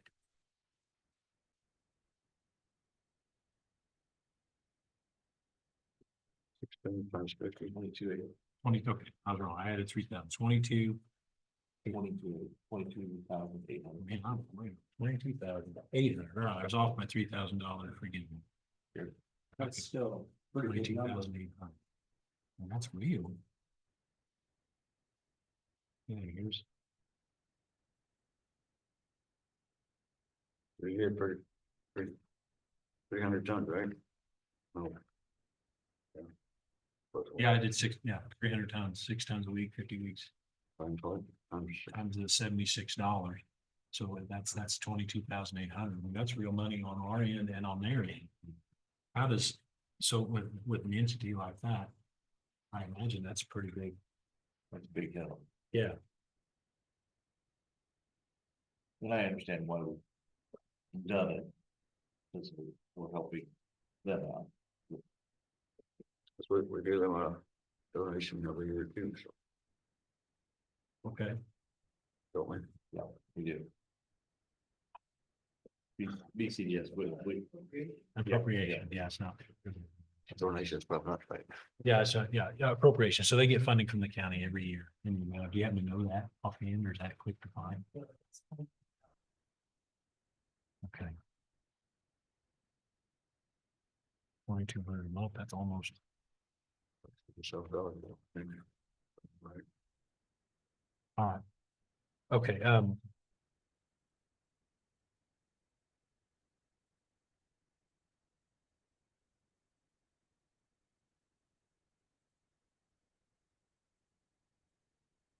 so I think this is what, that's a sensitive issue, and I don't really feel prepared, and I'm not gonna That's fine. kick the can down the road. We need to address it because somebody's paying that bill, and if you're running that close, that's a huge part of your budget, but again, it's a huge part of theirs. I think we need to have some discussion with them. And at least we can't surprise them with this. I don't feel like that'd be not, Well, and I'm guessing on the tonnage, so, okay. it's a big dumpster. So actually, I think those numbers I gave you about from a rescue mission are. Like they had a total of 600,000 pounds and they recycled 300,000 or something. So I think those numbers weren't quite right, and that might not be right either, but there was some value to recycle. I'm glad you brought it up. In my head, I can see this thing working. Maybe the county needs to set a limit, we can do this much per year, and over that, then they have to limit themselves. Maybe that would encourage the things that are not. Maybe that would encourage a little more selectivity in the things that get put in the dumpster. But that's a real number. I'm glad you brought it up. I would have never seen that. I really so appreciate that. Okay. So back to the numbers. I'm thinking the 25% on the trash and 30% on CO2. 25% is what you went. Right. Okay, I'm sorry. When I use that, I use the 20% there, so the number is actually going to be a little higher for Okay. BCDS. So 25% and 30%. And when you look at the other counties, that keeps us still. Well, we're gonna be above on the trash. Because right now we can't compare to Atchison because Right. their tax base. Nemaha County, it's 10 and 17%. So we're gonna be above them. We're going from, 15%. We average those two together to 25, so we'll be 10% above. On the solid waste. Right, Okay. and we will be well below on CMD. All right.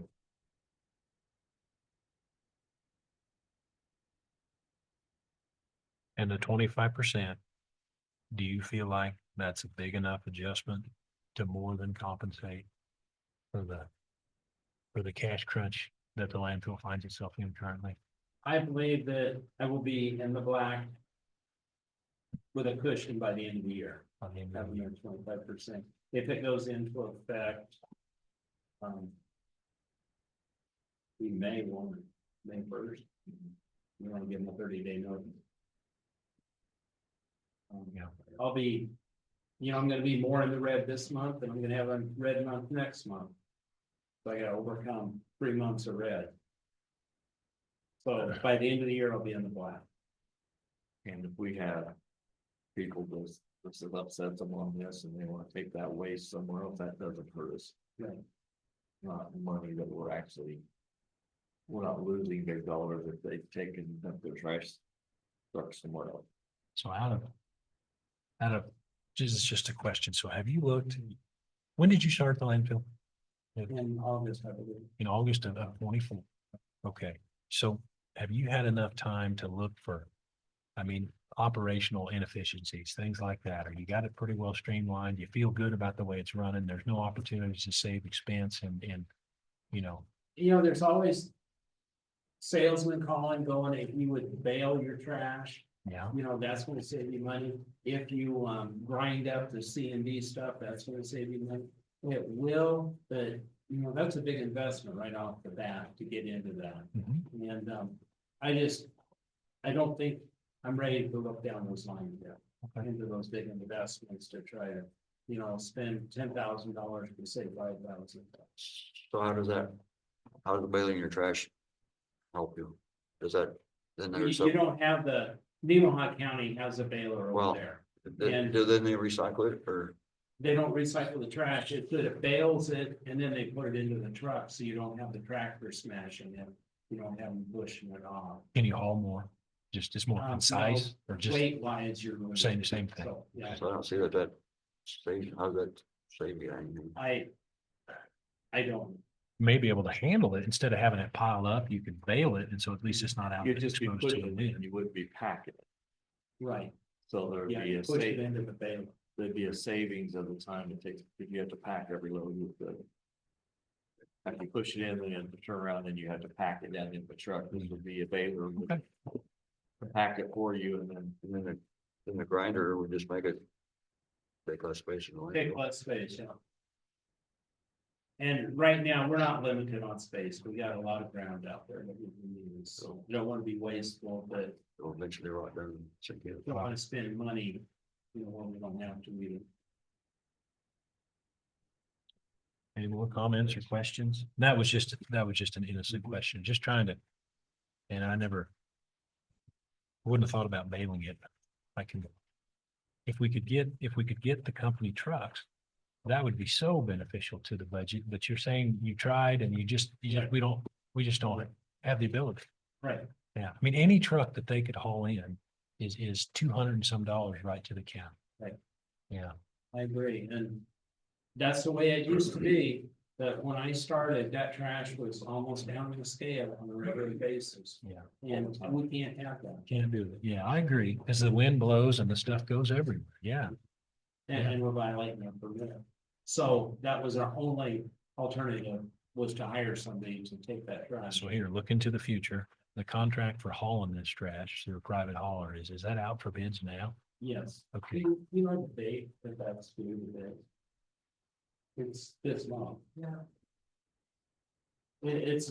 so it's out right now. So did you pad into or figure your 25%? Did you allow for some sort of cost change there, up or down, or just? That's a No, wild I'm guess. sure it's gonna go up some, with everything goes up. Yeah. 11, Oh, it's the way, yeah. yeah, that'd be 2 meetings. So we got that in the paper and, the website, is there any place else we need to get that out there? I mean, So earlier we were talking about the difficulty of getting somebody approved to haul trash down there. It must not be super difficult to get approved. There's all kinds of trucks coming. Right, it's just going through the process and getting the right insurance and. And Ham told me that they are moving more towards using private contractors to haul this. Because it's so expensive for them and they can't find drivers that want to stay with the program. So what we're paying now is like close to $17 a ton, right? Okay. Additional, Additionally, just to pay for that. yeah, Service. it was a little over 10, I thought. What question you asking, Bill? How much it costs to have that The truck? hauler, yeah. It's, Hams is 45 something and the way we have it now is 55 something. Oh, but if you take your 375 and divide it by your 22.5. Oh, right. per ton. Okay, and that, it's $16.50 per ton if there's 22.5 tons. Okay, There you go. so that amount on what we're charging. If that's a new expense, that's what's about what you got here, that right? Okay, That's a little. all right, that I don't think it's fair to take that entire thing because Ham, They haul once in a while. Ham is charging less than that, not the Okay. entire amount. Okay. So I don't think it's fair to take that whole thing and put it against the trucker. I mean, Okay. I it's, was thinking not against the trucker, but how you come up with their price, what you Okay. charge. The way I did this was when we use Smith trucking, it's 55.62 a ton. Okay, when we use Ham, it's 45.47 a ton. Okay, And that's on this sheet here. I got that broke out, so you have it listed. Yeah. okay.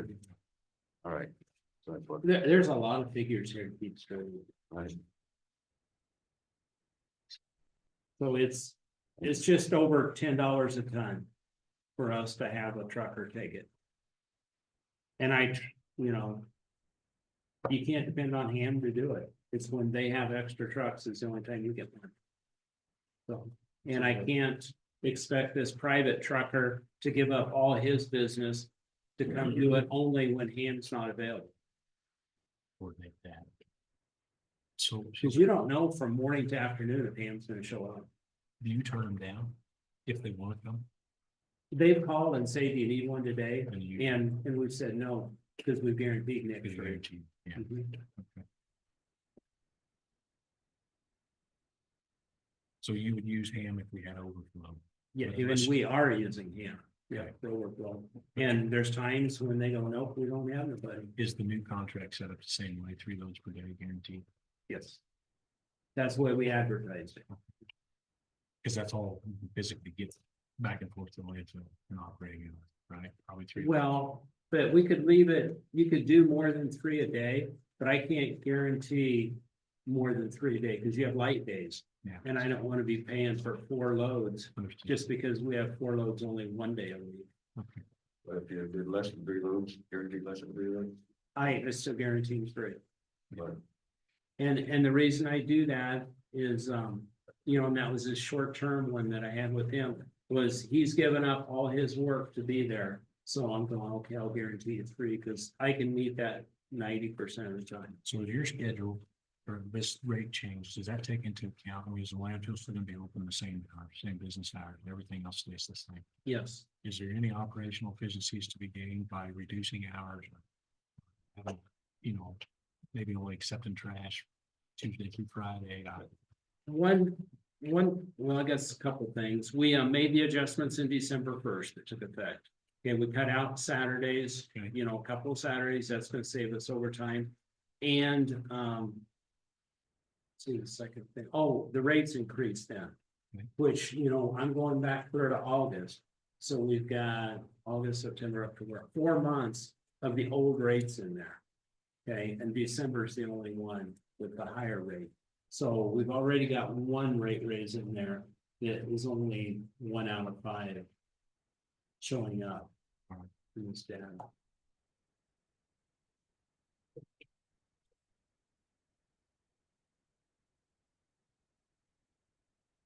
If I have to jump into this, you know, with both feet, I'm saying I need the 25 for the solid waste and 30% for C and D.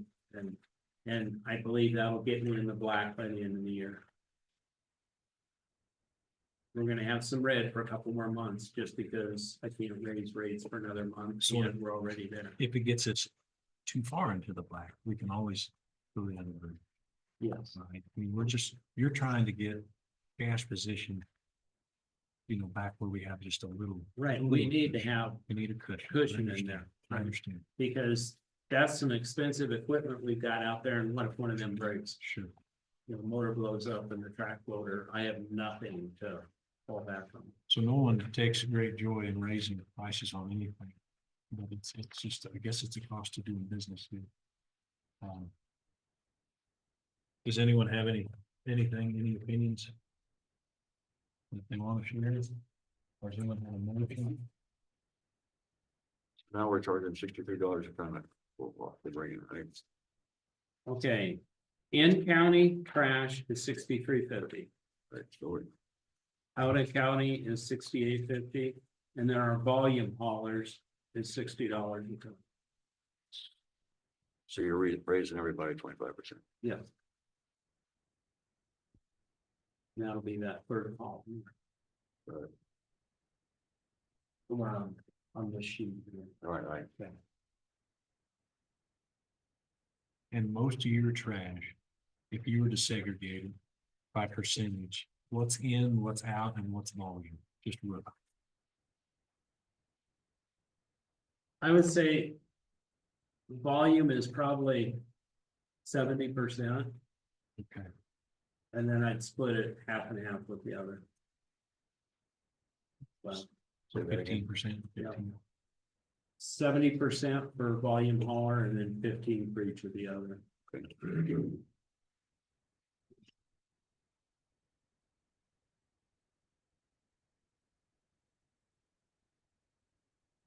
And if it's a volume haul,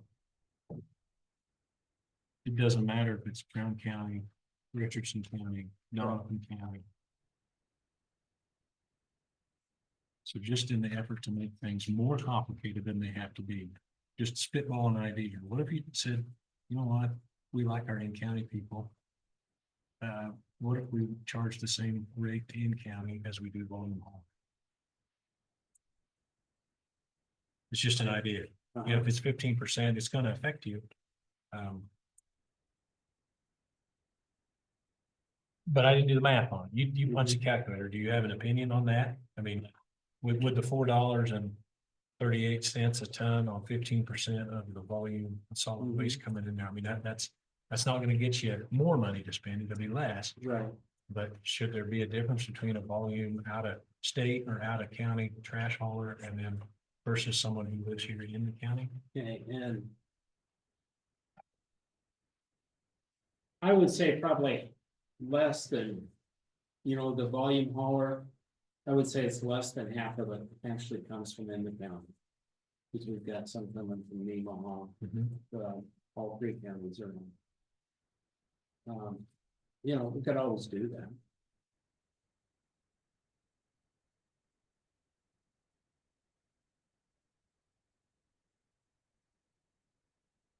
I was just, wow, I don't know. Just, that's 25% is a pretty big chunk. Trying to make it manageable for folks. And the C and D rates though, the C and D rates, you tell me that Brown County is way low compared to everybody else, so there's room to go up there. Yes. And the trash at the 25% will now be higher than other. Yes. Actually, by quite a bit. Quite a bit. Nemaha County is 17% above us right now. Right. And so if these new prices discourage, say volume haul or trash, say volume haul for 17%, can they go to Nemaha County? Did we do some sort of? Nemaha County, yes, they can go to Nemaha. So is there any way to do a projection, like say you cut your volume business in half? I mean, are you still gonna turn enough dollars there to keep things rolling? I don't know what the volume haulers are with. 'Cause, that's a business call, the way they run their routes and stuff. Certainly. I know some of them go, it's worth me to drive over here to Brown County just because you're so much lower. So, And it depends on where they're at in Nemaha County. But you look at it, they might be ending up in like Fairview or any of those places. And we don't like splitting in county and out of county with volume haulers because so many of them have routes that are doing both at Sure. the same time. that'd be impossible. So you're $20 over our expense, and our expense is just trash in, trash out. At 55, that just accounts for the freight essentially and the cost of the solid waste to go. $55 a ton if we have a contract haul. Is the $20 difference between the volume haul or the new rate, the $55 that we're working with, is that $20 enough? To operate for all the labor, the equipment, the monthly overhead, is that enough to? You feel confident? Yeah, I do, with the 25%. When's our next contract?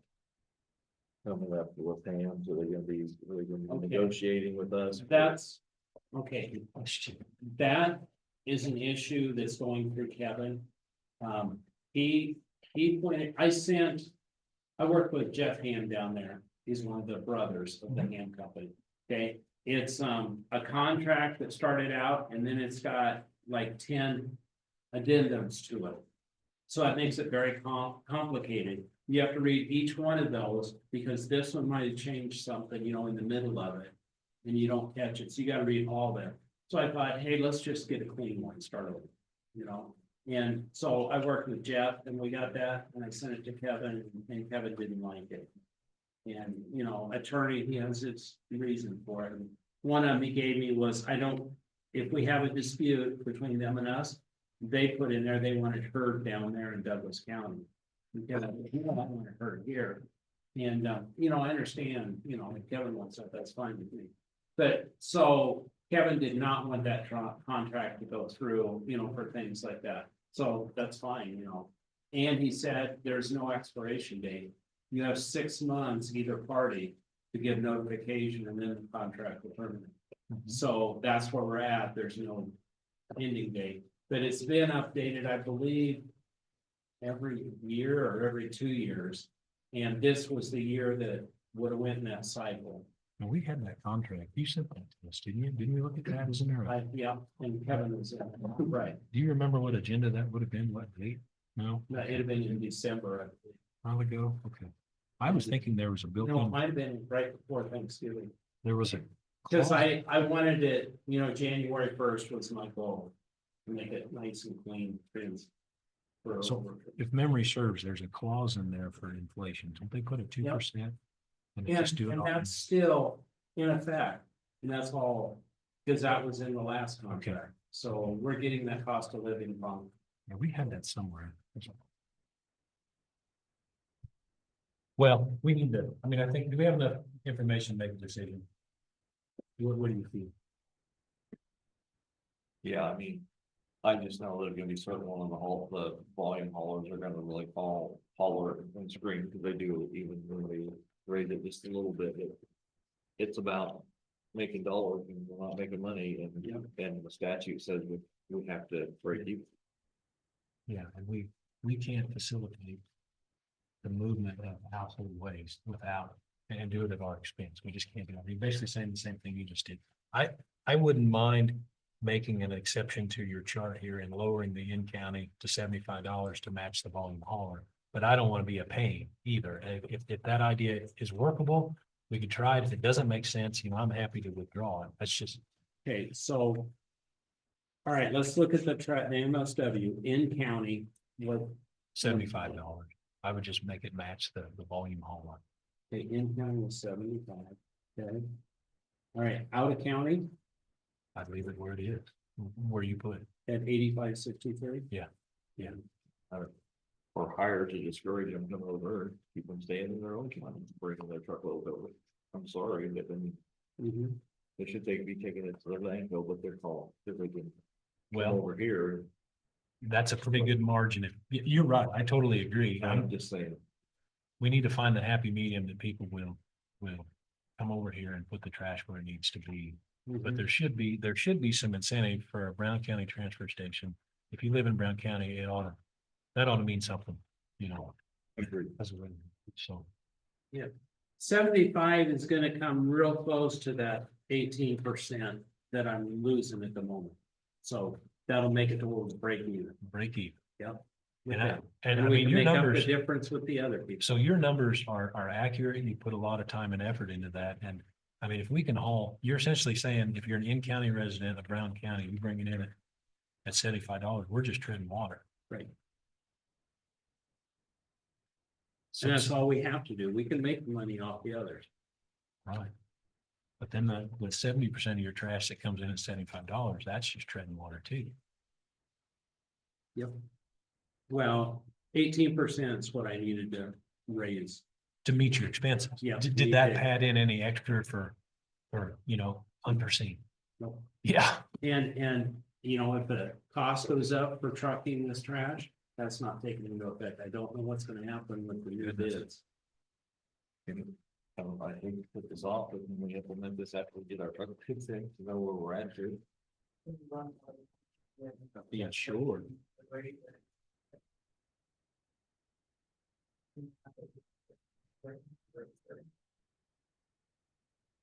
Pick it up quite a bit, then we'll gain up. If it goes up a bunch, I think we need to consider having a county or county drivers taking this truck. If it goes up a bunch.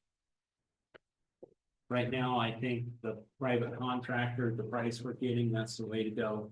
Because he can work 12 hours a day, which is what he's doing. We can't work our county games that. Right. So they're just getting 2 loads, I think 2 drivers. One driver can get 2 loads a day on an 8-hour day. Right, and 2 loads isn't enough. No. To get rid of the, No, we gotta have 3. Yeah, at the minimum on a normal day. okay. This is a step in the right direction, but to Mr. Lincool's point, it would be neat if we had all the pieces of the puzzle. But then to the county clerk's point, anytime that it erodes here, goes away, we just get deeper and deeper into the hole. And we're talking about a 30-day notice period anyway for these changes to be effective. So is that right? We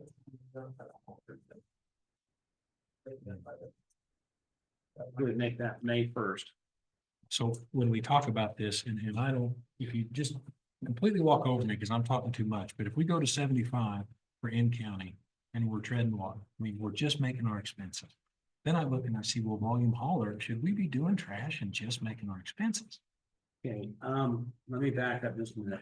Just to break even, it should be closer to that 18%, which is maybe $71. Oh, okay, So we're making a little bit. making a little, all right, that's what I was after, okay.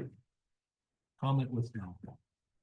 I would, just in the interest of time, then I would make a motion that we adopt the. And I'll just read the numbers here. We go to in-county at $75, out of county at $85.63, and volume hauler at $75 a ton, and that's for municipal solid waste, I believe, is what that stands for. And then do we need a separate motion for categories or all in one? Okay, then we go to C and D, and we go with the recommendation of a raise to in-county of $36.40 and out of county to $40.95 per ton. And I would make that in the form of a motion.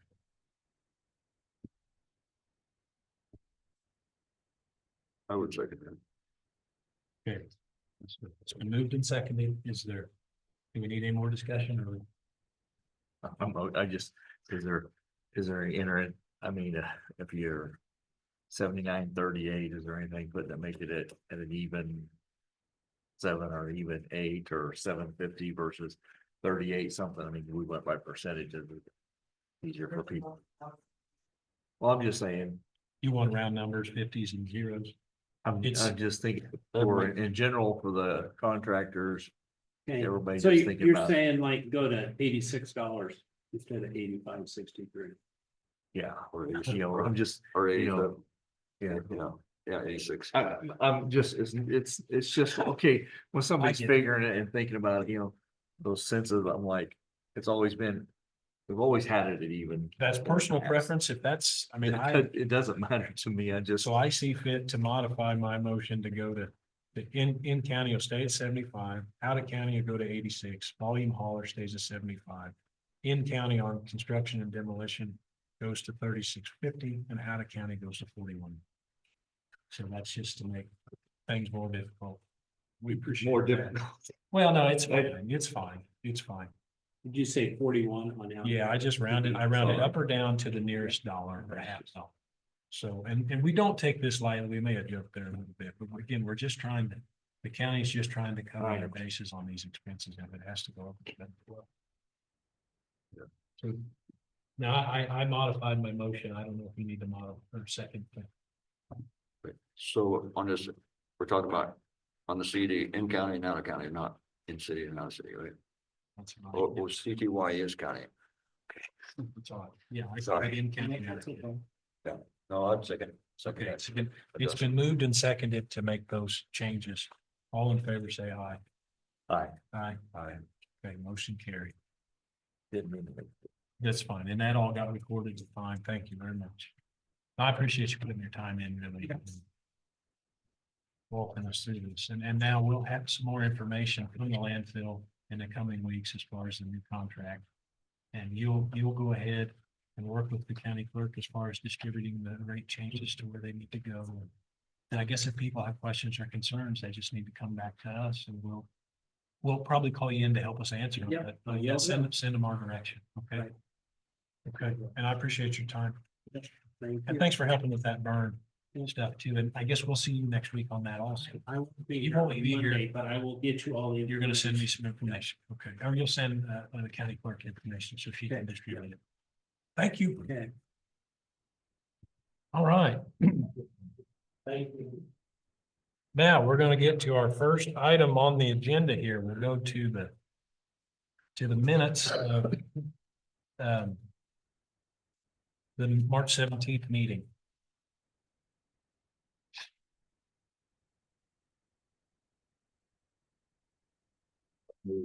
For the minutes from March 17th. I'll second that. Okay, so we moved and seconded to approve the minutes. All in favor, say aye. Aye. Aye. Motion carried. Next on the list is payroll from You want to call Tammy about the two. from the 19th. I move we approve the 3/19/2025 payroll. Second. It's been moved and seconded. All in favor, say aye. Aye. Aye. Aye. Okay, motion carried.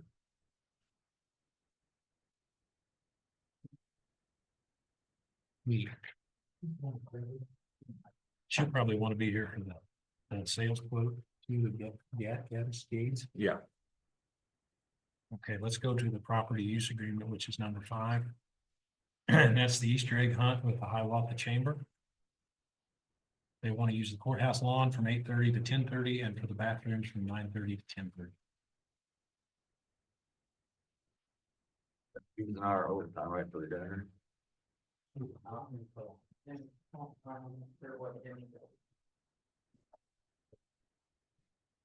like to see the city. Right in.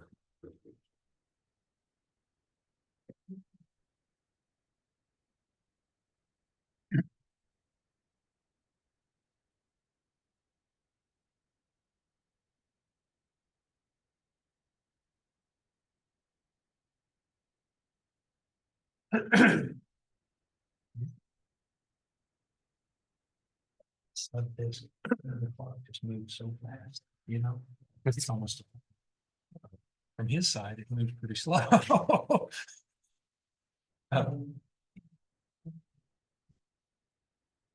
Okay. Do you think we can get through the rest of the meeting and she'll be done or? Okay, okay, well, we can. Okay, so we were on item number 5, which is this property use agreement. And Mr. Pollock, did you have something you want to say?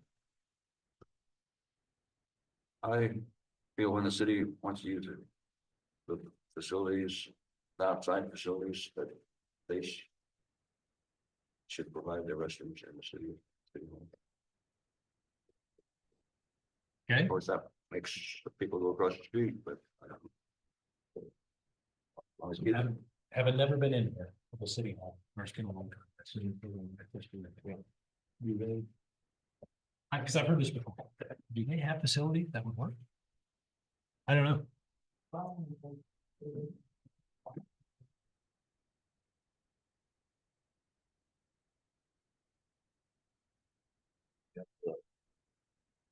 Restrooms upstairs. But you have to walk through all of the exits to get to them. Like having a public on one of the. Or on an off day, if you don't get this communication, you don't walk them off. What There's are, nothing look, big glass or anything. what are exhibits? What do you mean? They have different things from Brown County. Oh. Other quality packs. Okay. So it's memorable. But that's, I have no idea, I've been in there, so I know. And then downstairs, you have to walk through the office. Through the opposite. To get to. Nothing. So if somebody uses, somebody uses a restroom here for a function like this. All the offices get locked, this door's locked, everything's locked. Is that how it works? Do we have security here? Just the janitor and You know, you got a restroom on that side and this side, you can't watch here, they can exit out other doors, I mean, so it's. There's people, possibility of people taking off, running upstairs, and we wouldn't even notice it. Because, I mean. You know, once we figure out a way to block off the. Stair out here, you know, and everything. I mean, it's just a big security risk for us having people on. Is this one of those touchy issues that we just keep doing the same thing we've always done? And before this, we Yeah. don't have a janitor, we don't have it open, or if they want the restroom, I guess there needs to be a set charge. I mean, if there's 2 hours, I mean, does that cost us $150? To have an employee here to do that?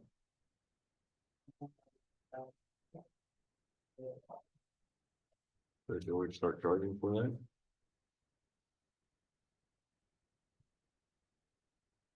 It's kind of more of a community thing than a county thing, so. But maybe not, I don't know. But the county is a community too, so. Right, so Well, it'd be nice, I guess, when you try to solve problems, it makes people, change is hard, I guess, but it is an issue. I mean, again, I've heard it. And again, I'm not sure how you correct it. If you're saying the county would make a charge for the use of the building, and you would charge the city for the use of the restroom. Are you saying that's what we would use to pay for the janitor who has to be here, or are you saying we need security here to police not police, but to, to regulate the going? yeah, so where do you stop? It's just a janitor, you gotta have a janitor and security. Or let's go like we've always been going. Just say yes. It's not. Well, it's that we can't have a janitor here, if the janitor can't do it, then we don't offer it. So I'd like to know, our employees, do they feel like that their workspace could, is exposed in a situation like that? And I have no idea. You're locked. All right.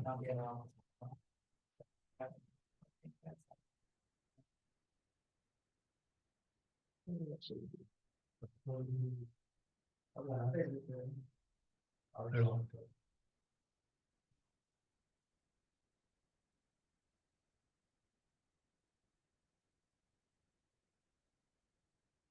If a private organization wanted to use the county lawn, what would you do? And just name your organization, they wanted to use the lawn and have the restrooms, would it be different? Making a charge for that versus if it's just the city, is there a distinction there? What do the Kiwanis do? Do they want the building or do they just use the outside?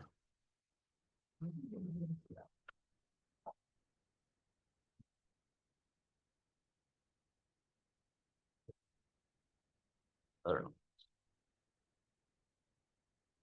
know. Separation. No, it's not, but it's a recurring question and it'd be nice to have a policy that, and we do have a policy. The policy is just, it goes the way it's always been done. If that's what you feel like. Well, I think we changed it to if the janitor is available to have it open, if not, then we don't. Then we no restrooms. That's why we went that way, because we never knew. We always have to clear up the janitor. Can you be here this day? If they say no, then we say there won't be no restroom. That's what we've been doing. Because it does make the tool of the game. It's gonna be probably a Saturday. Yep, Saturday, so.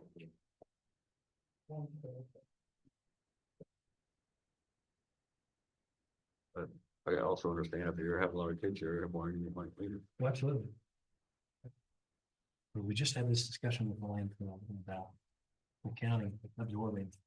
The rates we had set, we're absorbing other counties, other localities track at zero, essentially at a cost.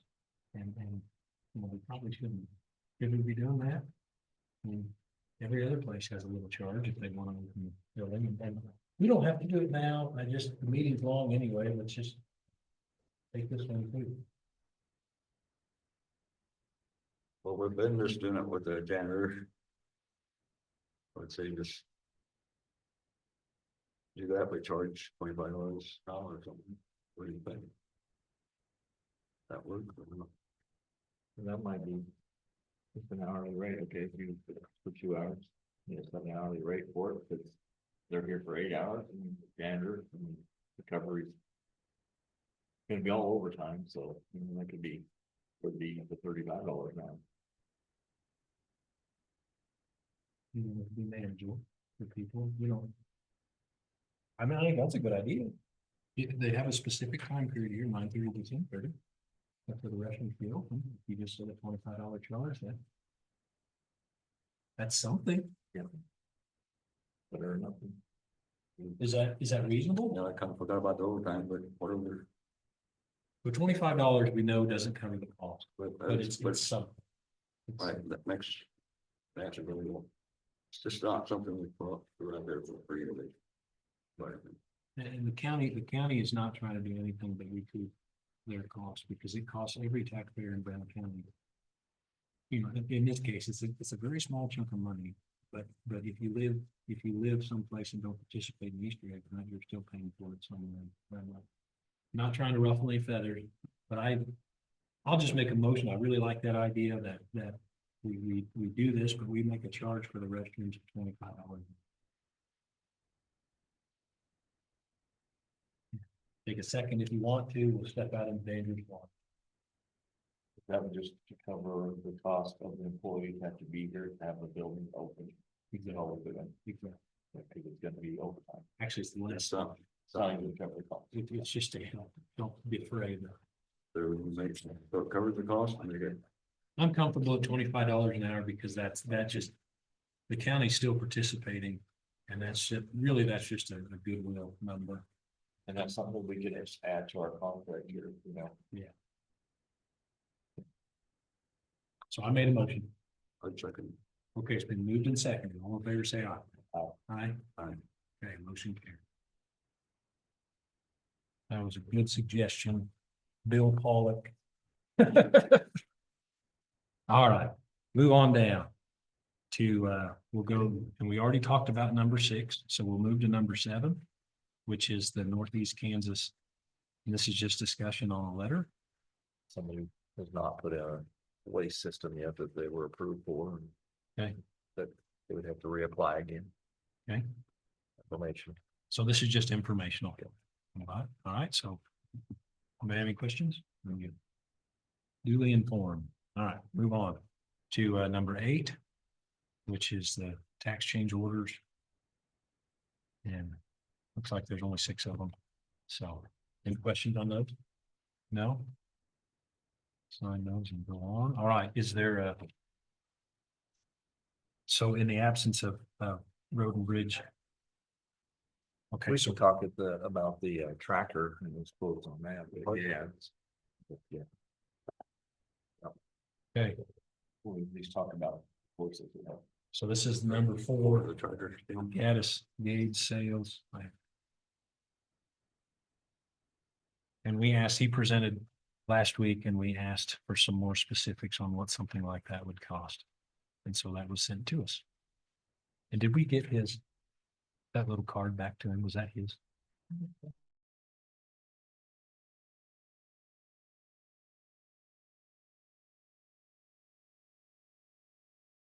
The road district, about. Did you have to ask any questions about these and whether they're? Yeah, interested, good word, interesting.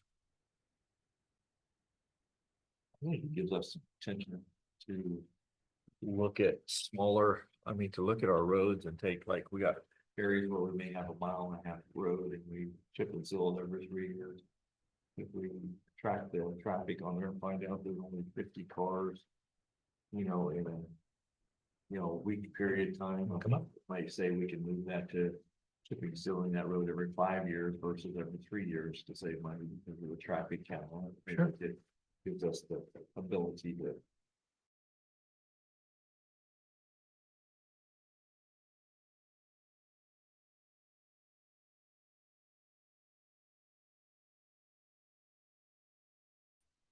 So, And if we get complaints and the traffic's running too fast in the area. We can have it up, they do the traffic count, tells the speed of people when they're going through, so with that, sorry. I mean. That's those a are the- bit, that would be good on 270. Is that, would you talk to the sheriff about something like that? Would he? Is I that a talked to him judgment about call? those and he would be, he would have an interest in that too.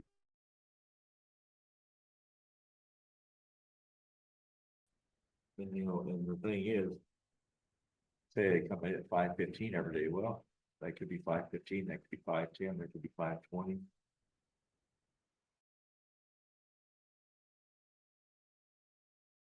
Speed, you could pinpoint if it's one car or 10 cars, because that makes a difference. We have one car out of 500 cars that was excessively speeding. It's hard to catch the one, but if you have 40 or 50 that are speeding, Then they might, then you can catch. might need to be some adjustments made on that stretch of road. I just wondered if that blur some ethical issues as far as law enforcement is concerned, as far as, like a speed trap type of thing. No, it's just, I didn't know. It's just a, I don't think it would be a speed trap because we're not. we're just collecting data. We'll find out when the traffic's running and. sure, Yeah, or a license plate or anything like this that. gives an idea. Okay. All right. I mean, it's Well, when they were claims there's basically on 172, but. Claims there's. But. Yeah. Something like, is that true or is that? Just his idea? I live right on, We wouldn't have anything. live right on Sunflower and yeah, it's just an observation. I mean, and you do by the sound. Man, they're moving. And the sheriff has patrolled out there and has had some success, but okay. Well, this, let's tell us what percent goes over speed limit or It'll give you all the data to, for every car passes the speed on every car. I think so. I think you could do whatever you wanted with the data. and it'll tell you the size of every car. Yeah, They're that's the right. small, medium, sitting or on there, large. yeah. Mhm. Or tractors, things like that, Right. yeah. I mean, it's interesting. I think it would be good information to have personally, for especially like chip and seal. To see if we could on some of these roads, spread it out. Not do it every 3 years, because we spend $1 million plus a year just on oil. To do chip and seal every year. The road that we have chip and seal, we need chip and seal. That's what I'm saying. So if we had something like this, who would actually use it? Who would be in charge of like the data? Does that fall in your lap? It would probably be sent to either mine or Nikki's computers or Okay. phones. So more stuff coming in, and then you'll generate some reports on this that you'd share with us or share with the road foreman, is that? Well, I'm not gonna share it. Yeah, I'll share it. Okay. A little bit frightening. So, All right. so is this something we should do in connection with the sheriff's department? Are they Question. interested in sharing part of the cost? Are you talking about just getting one Yeah, to share with the sheriff? because I don't think we need it every day. We have 276 miles of paved roads. You don't have to put in every mile. Honestly, the sheriff, for them, the one they would need, so they can collect their data where they want to. Yeah, And we'd be fighting over it. I mean, Yes. everybody would want something sometime at the same time, but a lot of times the same complaints that come to us go to them too. How many do you think?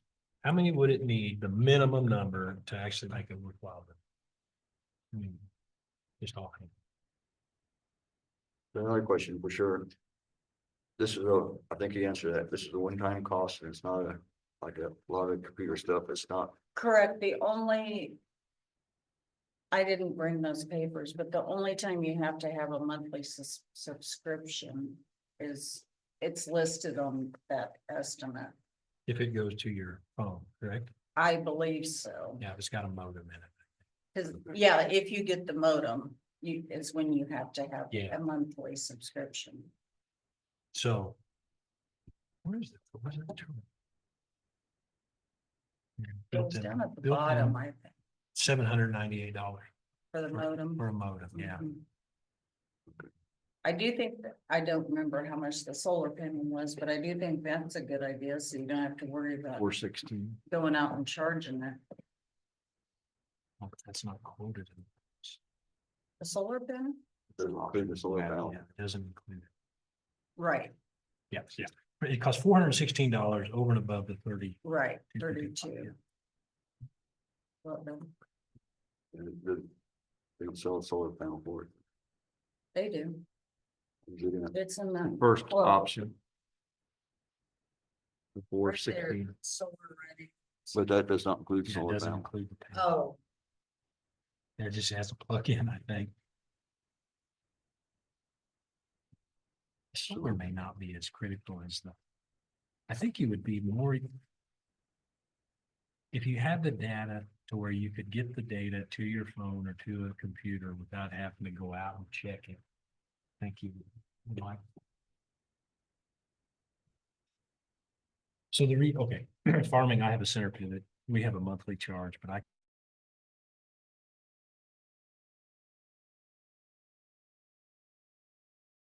I would think you, at the minimum, you would want this thing to communicate. Without having to be. right. And that Bluetooth capability.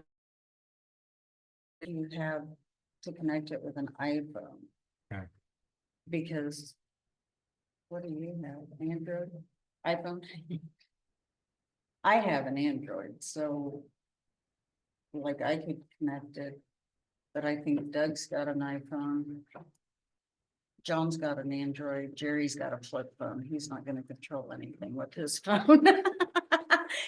Well, see, I'm on his ballpark. I think if you want to put it out there for a couple days at a place, then you go collect it, collect your data, move it to somebody else. I don't think you should leave it very long in any one place, because then it's Well, susceptible. I think you're right, I think it would be, So does the county, if the county buys something like this, is that too small of a figure to, is that insurable if it does get stolen? Could be one way. Our fixed asset. Fixed assets. So is there a deductible or something like that? it's never $1,000. $1,000. So there is a risk. I'm with Mr. Pollock there. The solar thing sounds nice, but if the battery lasts up to 2 weeks, I think we need to see it more than every 2 weeks.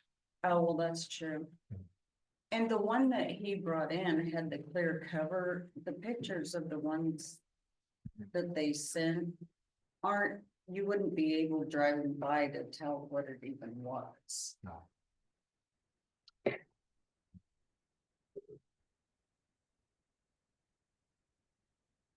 Because it just looks like a tin box on a pole. So with new technology, new gizmos, once you get past the wow factor, this would really be neat. Do you think that we could utilize that information from both like a road usage thing or aspect, plus the traffic control, for lack of a better term? I mean, you think something like this would I be think very it would be beneficial? useful. Pay for itself. Yes, if you have some roads that, hey, we don't have to chip and seal that every 3 years. You know, let's do it every 5. We're And is that, all- gonna cut down on the oil that we have to buy and and is stuff. that all based on traffic count? Those decisions? Well, condition of We've the just always, road, we've always just chipping, we cover every road every 3 years. Every 3 years, okay. yeah, it's just on a what- rotation. And a lot of counties do 5-year rotation. Would two of them be enough? I What think you- so, that's what what I was gonna say when you asked me, I was gonna say it too. The only reason I say two is I'm curious. Just pick your road, pick Sunflower. So do we need to know how many trucks are coming in or cars are coming off of 73? And then say it costs 20 to go to my house, you better know to be how many people are going off of 20, you know, instead of. I see what you're saying. Thank you.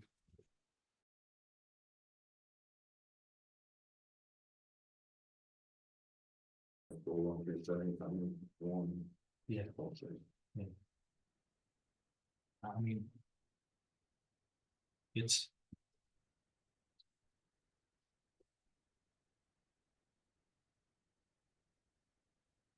whatever data you see on any of the roads you put it on. Could be shared to the sheriff's office and they could evaluate what's happening on those roads in certain times of the day and speeds of the traffic. So no matter what data we collect anywhere is going to be beneficial. So, and because we're just talking here, see that in my head, that red flag's a little bit, I don't know, I really want Sheriff Merchant to say, yeah, that's something I'll use, or maybe not. I don't want to put him in a bad spot, like we're out trying to get road data. But on the slide, we're trying to bust people. Do you understand my hesitancy? And maybe it's over nothing, and I'm happy. I just would kind of like to have his input on what he wants to do with that sort of information. I mean, I asked him what he thought about it. He thought it would get over the reviews and get the report. And Okay. I mean, because undoubtedly, when they're there, it's the right time somebody comes by and and if we find out that there's only one person speeding in a 5 day, in 5 days, we got one person that's flying down that road over 70 miles an hour. All right, we're gonna spend how long trying to catch one person, but if we have 30 or 40 cars that are excessively speeding. Because we get the call, you know it, that when somebody calls and says, well, they're just flying down the road. Well, that could just be one person that they see that gets their attention. And when you live by the road, remember the fast ones, or you do the normal ones.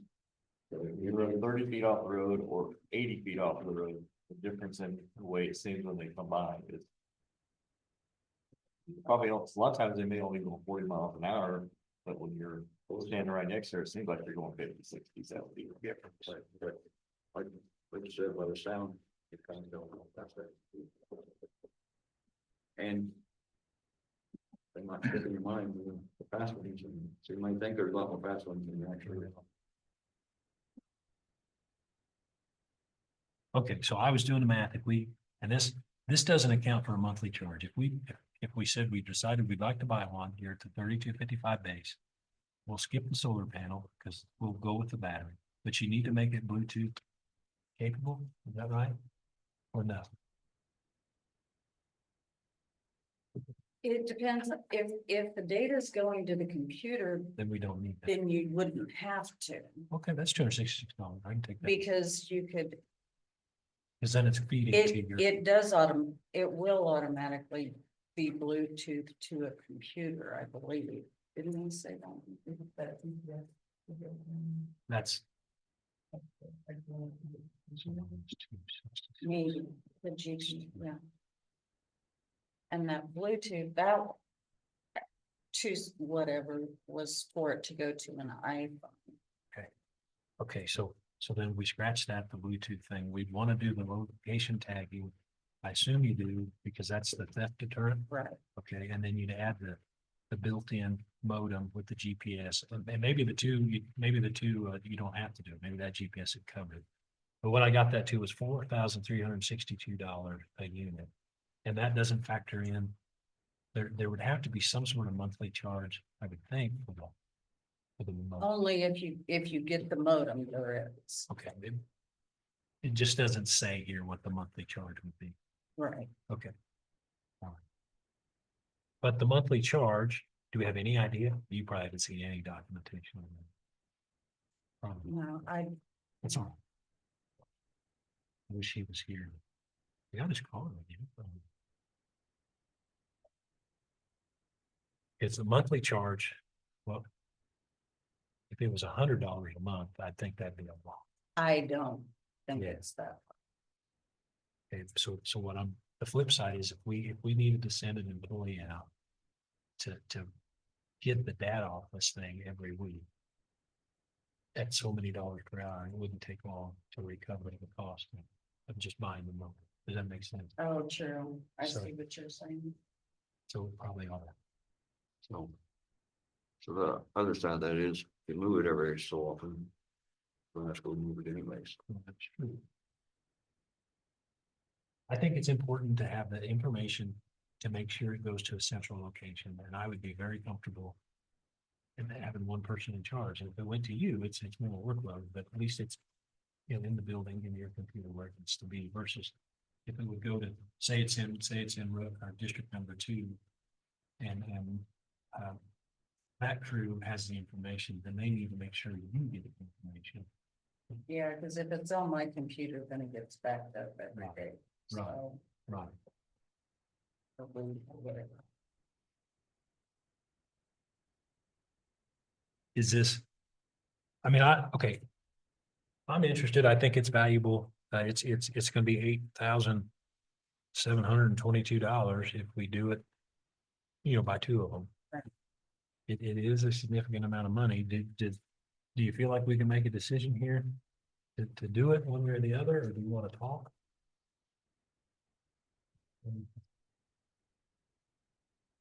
I think. I think if you moved it. I guess. I believe that the traffic's probably fairly. Steady from one day to, from Monday to Monday. It's probably somewhat equal. So if you wanted to check two places, you put it on. One week you put it on this road, and next week you put it on this road, other road. Maybe find out stuff about two of them. It wouldn't be as accurate, but it would be. Or the other option is. Maybe the other department would buy one.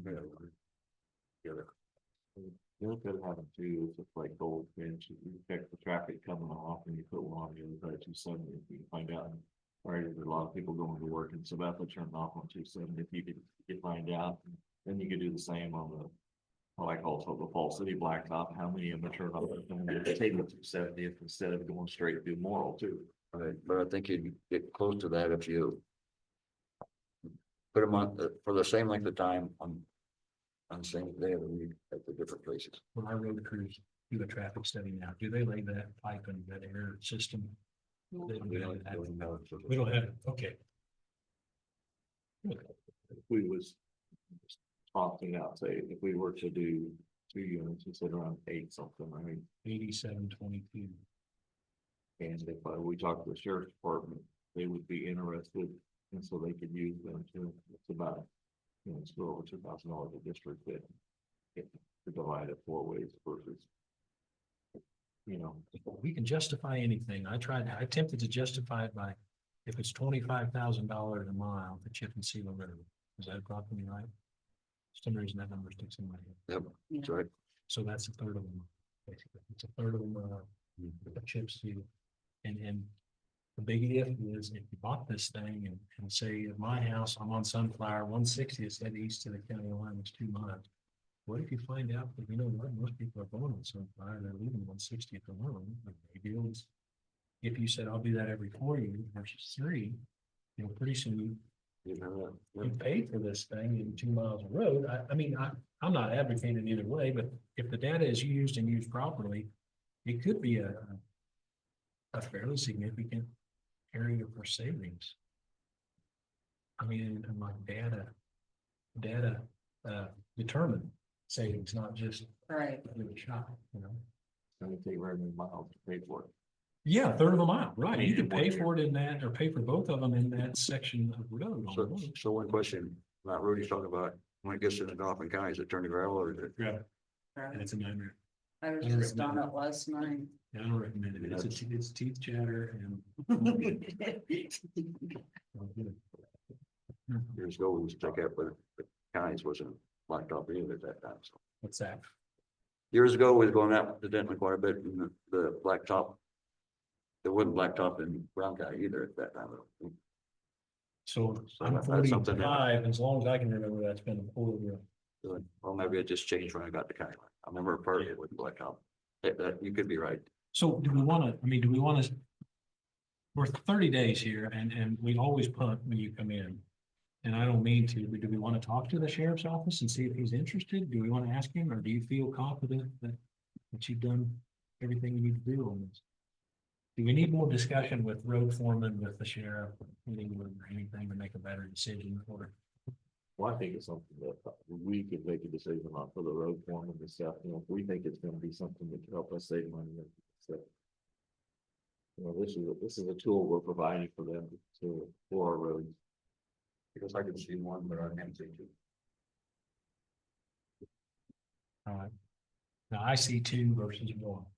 And if you get one, I'm attempting to persuade you. If we get two, then I think our data is gonna be much more usable versus if we have one. I'm interested in on and off. And we can identify and strategically place these things and find roads by sections, you know, like I said, they're 73 to 20. Maybe that means, maybe more trucks go and turn on 20. And then we actually realize, and maybe that 2.5 mile section of Sunflower actually needs a little more attention versus what's north of there. And I think if you had one, the quality of your data, while interesting, and the speed thing wouldn't change. I don't think it wouldn't be as good and as usable. So if you, in my opinion, if you're gonna do it, you need to do two at a minimum or none. And then just do it the way it was. But it is a lot of money. If you did two, it'd be 26 out of. This is just at the road for road and bridge, it'd be 2,600 plus, 2,600 plus. And then 30.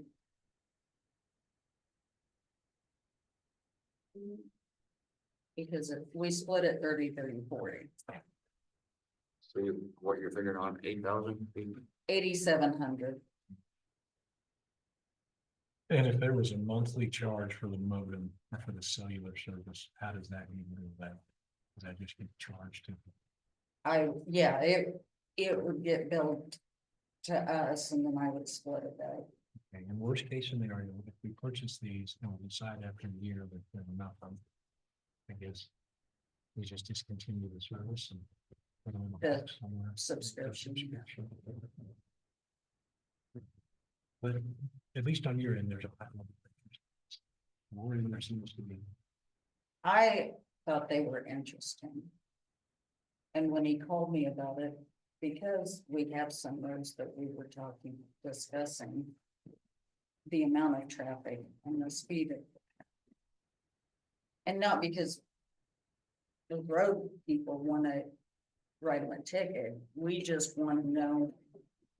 What kind of vehicles are on our roads, are we having a lot of ag traffic, are we having? Personal traffic, like on 270, is it people going to and from Sabetha to work? Is it? People leaving the elevators, I mean, Is this a very specialized industry where this company is the only company that does? Or is he the only No, I company that's? couldn't even- I couldn't even tell you that. I wonder if. Just. What's the pleasure of the commissioners here? What do we want to do? Do we want to make a decision or? Put it on the table. So what's your figure here? You're putting in the modem deal for 798. I figured the GPS location tagging and then the modem with GPS. So that was an additional, it was a 3255 plus 318 plus 798.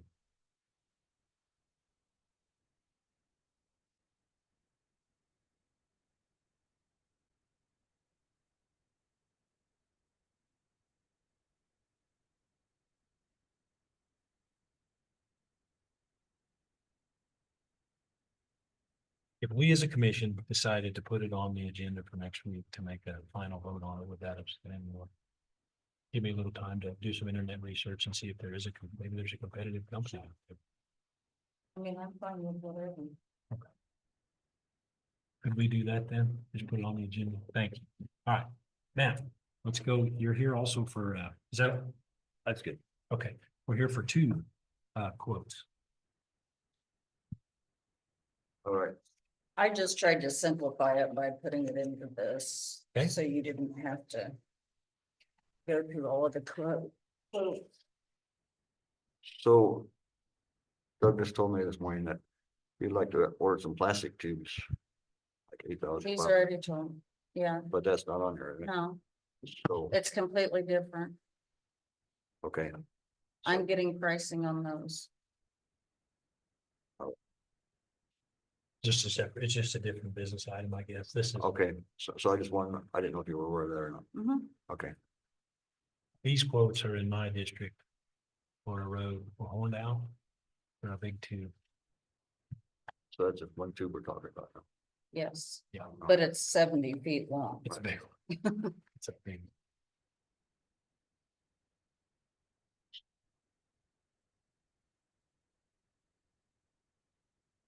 And I did want to point out that the metal culverts quote.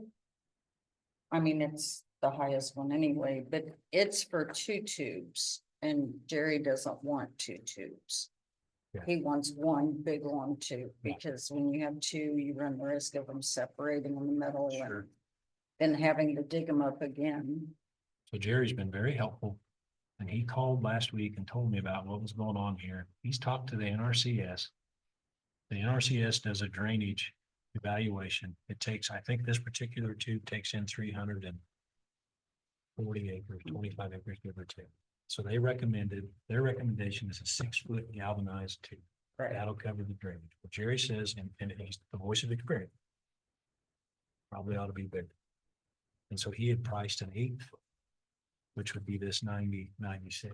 And now me, I went, I said, well, okay, so I'm familiar on drainage, but on much smaller sizes, you know, like 8-inch pipe versus 10 on our tile drainage. And I know the math is always weird on volumes of a cylinder that as your diameter goes up, the capacity goes up. I mean, it's exponential almost. So a 7-foot tube has 35% more capacity than a 6-foot. So it would drain 570 acres, I think. An 8-foot tube has 78% more capacity than a 6-foot, so it would drain over 700. So I think there's opportunities here to save a little money. It's not huge, but it's a little. Sure. And then we're looking here, the difference between a 7-footer and an 8-footer is $3,000. Is that right? No more, no. 4,500. Yeah, I was gonna say 2,500-ish. And this is just the quote for the actual tube. A Yes. 70-footer will need a special truck to get it there. And That's delivered Is it really? prices. okay, Uh-huh. cool.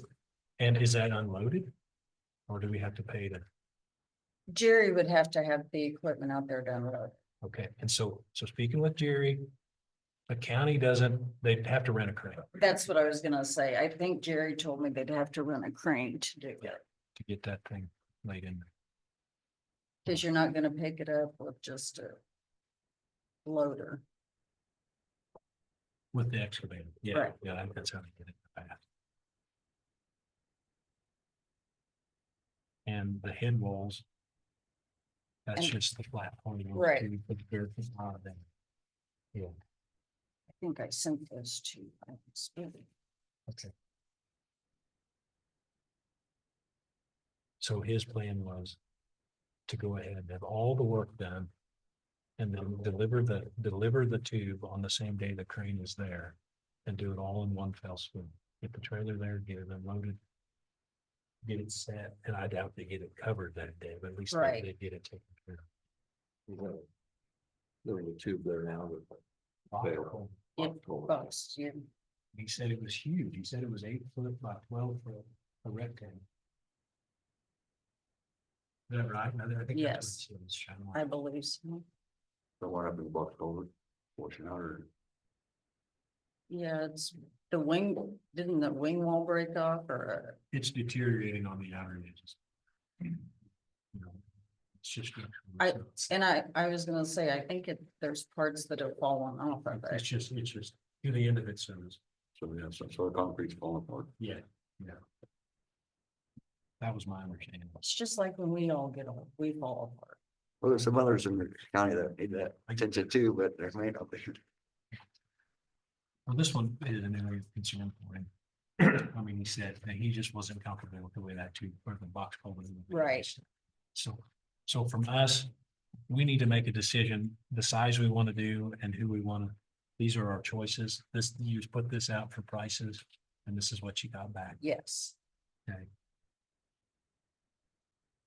Is there any, and this is freight, this is delivered to the site. correct. All right, so all that's equal.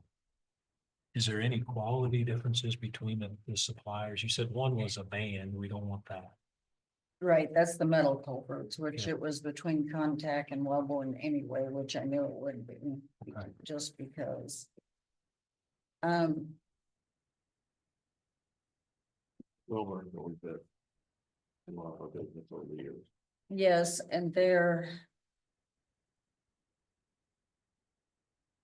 I believe we just had an issue with something we got for John, and it was the band that they sent with the tube was only 14 inches, 13 inches. So he had to go and we had to price another band because he wanted at least 24 inches, so. I think that we have purchased from Contact in the past, but I think that there were just maybe some quality issues. Looks like they're the same thickness, the same 10 gauge, same 5x1 corrugation, aluminized type 2 steel. I think I read that. 5x1. I'll call you back, I'm in the meeting. 15 million. All right, bye. Okay. So was my explanation of the drainage, was that's why we went from 8 foot to 7 foot, did that make sense? NRCS, in my experience, they design things for the what if rains. And they built in a lot of reserve. And if 6 foot was enough to satisfy them, then 7 foot should be well more, or way more than adequate to do the drainage. So this is a culvert they worked on a little bit last year. Recently. He's just been keeping an eye on it. I don't think they worked on it. Yeah, they were going down there. Fairly close there, but. I don't know how many acres. Went into the two, we put out here on 260th, we took out a box culvert and we were 6 or 7 foot there. 7.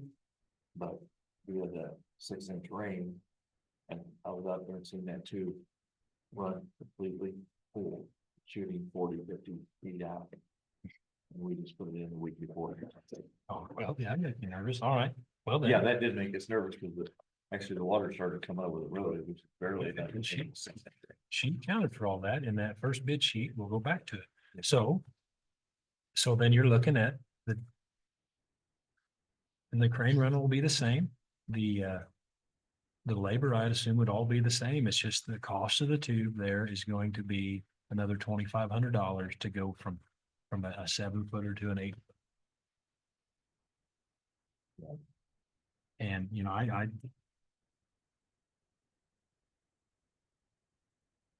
personally, I think 7 foot's fine, but if $2,500 builds a comfort factor in there, that the 6-inch rain in 2 hours, if it takes care of that, then that's a pretty good way to spend $2,500.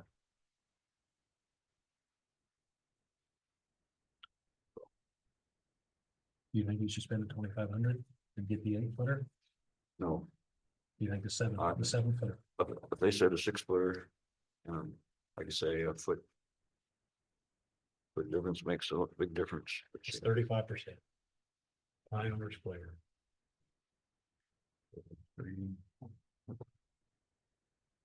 How many acres on that thing will do?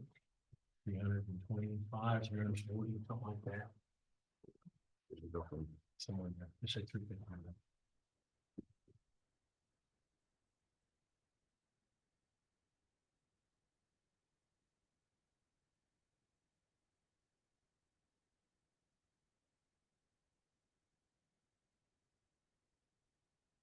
About 300 acres. We had up our drain to ours, so Then you did a 6-footer or 7? I think we may have been a 7-footer. It was 84, Bernie, 70. Yeah. Or 60. So was it in danger of going over, or was it just coming out at such a speed that you were turning down? Well, it came over some too, It didn't go over? but maybe that's to 7 inches in an hour. Did the two fail? Did it stay there? It stayed there. We thought it was gonna fail. We just put it in. We just finished 3 days earlier, 4 days earlier on packing it all up. But we did have to haul in more rip, it took out most of a lot of our riprap that we put underneath of it to hold it underneath. Are the figures coming in?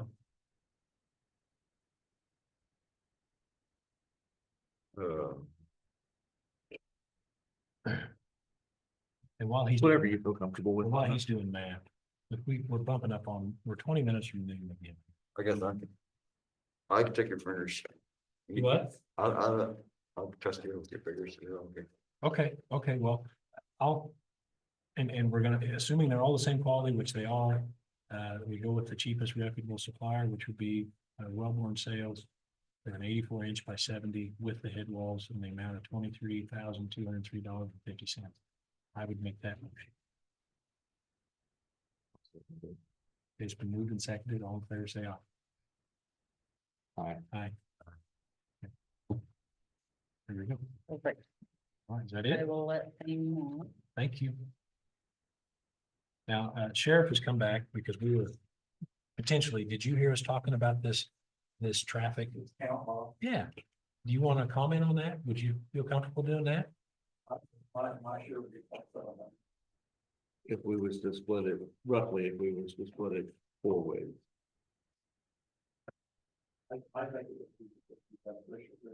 Okay. Okay.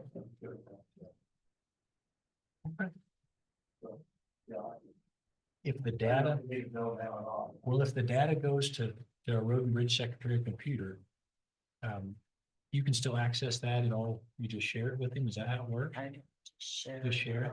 Okay. We'd have to make sure, I would talk to Nick about that too. Okay. That's what I was gonna say. I could just send whatever report. All right. Now, if I have to make the report, I'm charging the sheriff's. Whatever works.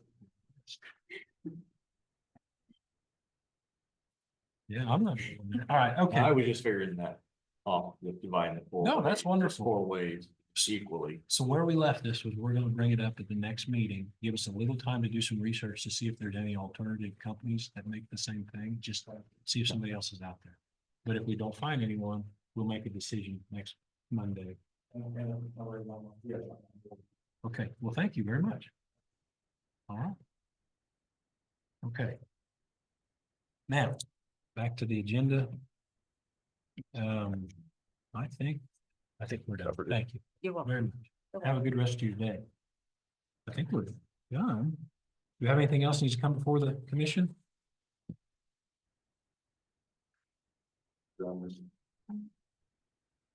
You do, I'm sorry. I just have, I got a couple calls. I think there's one. Wording issue. Sure. Be a fire chief. I know. I think the fight. It's how I do it.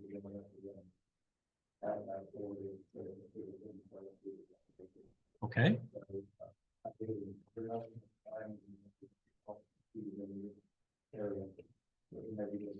all right. Okay. All right, we are planning to have a. You have something else? Did I I miss? wanted to ask you. Oh, I'm sorry. I know that we had a concern that over the weekend, I mean, did you figure out sure if the Goldfinch Road down there more in the county, or was that on the? Well, I know 160 is the south, 160 north. But right around that vicinity, really. There's something that to the poles and roads. I had to sit down and try to do some debris, I mean, asphalt and something. So I didn't make it through the world this morning. And, I mean, it's bad enough for, that's right. We gotta go down there, Saturday night. And they were telling all the officers, they slow down. So. Yeah, Tim did it 160. Yeah, 160 south, it's through 160 north and down. It's right around that area, so we're looking at maybe on this side. But it looks like maybe the majority of it is south. People are very. I haven't really seen it north of. But we have a lot of trucks going by there. That law, Recently. if we give it a small patch, then they're able to put up on it. Been a couple days. They're gonna have to do something.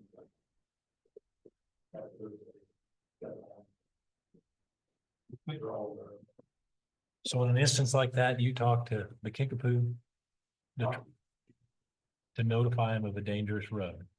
All right, in their road department, is that how they'll pass it on.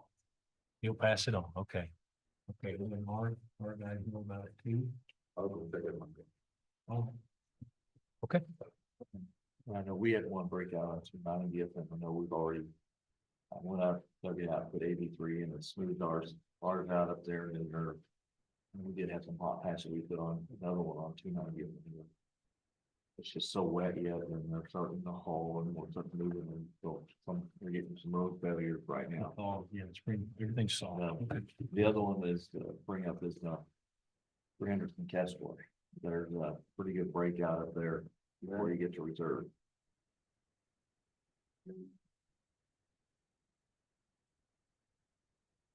That's starting, it's getting worse, but Well, the plan is to start,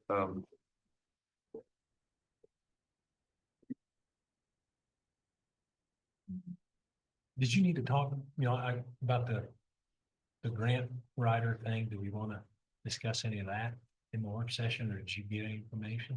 Well, we got, several on staff. Okay, We got very, very, people managing their time. okay, So. okay, okay, fair enough. If you do want to, talk to them about find out. Then the session, follow up, put them out, you guys. We have time? Let's do it. Let's do it. Yeah. While you're here. All right, I'll make a motion to go into 5-minute executive session to include just us three. the 3 commissioners and the sheriff to discuss personnel matters and non-elected personnel for 5 minutes here. So is there a second? pretty short. Second. Please, all in favor, say aye. Aye. Aye. Okay.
else? Yes, sir. So you call us, we got it.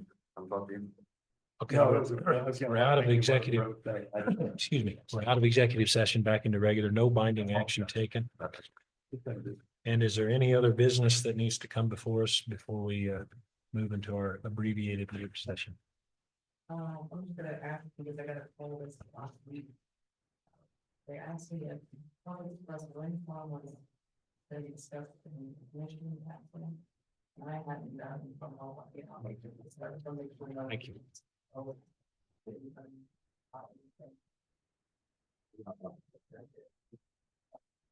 I haven't heard anything. You seem confused and I said no. Right now, we got everything in place to where. I think this is something that started before.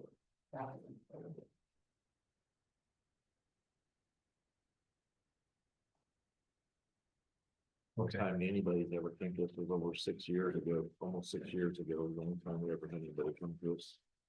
It was like first started on. I haven't heard anything in regards to that. Yes. So my question is, if we change the status of an employee, do we have to make a motion now? Yeah. Okay. So we raise those up to this point.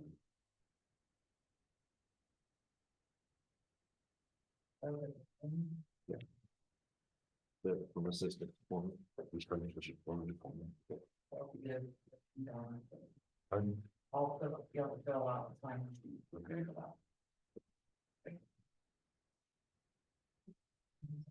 I'll second that. Okay, effective word. Go back to the last bit where they started or you got to start. Next one.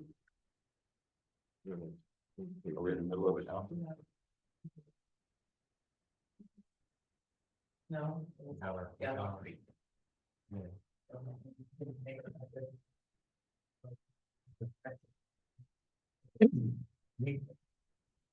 Again, that's agreed. 319 was the date on that one. So, last paper. Okay. It's been moved and seconded to change the status of the to road foreman. Road foreman, effective next pay period. 317. Okay, starting, excuse me, I'll amend that to make that change effective March 17th. Okay, so it's been moved and seconded. All in favor, say aye. Aye. Aye. Aye. Okay, motion carried. All right, anything else?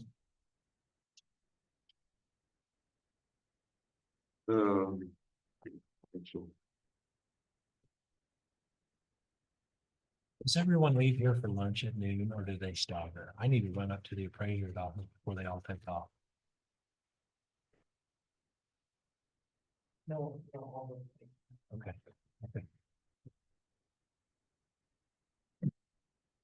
It might take me 10 minutes there, so.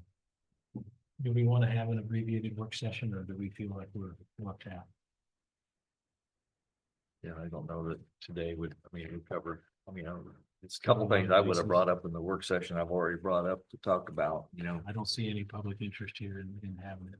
Yeah. Are we okay if we just, do you want to have something? I'm not advertising one way or the other. There's nothing that. I'll be So happy you want to come get back up there before noon. I'm trying, yeah, I'll take a little recess anyway. Well, I did have one thing I wanted to do an executive on non-elected personnel, and I can do it in 2 minutes. It's just informing the situation. Okay, with just us. Yeah, just us. All right. Well, I can do it in 2 minutes. I promise. That's Okay. my motion. That's your motion to 2 minutes, Yep. non-elected personnel. Yep. Second. Second. Okay, all in favor, say aye. Aye. Aye. Aye.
things are happening.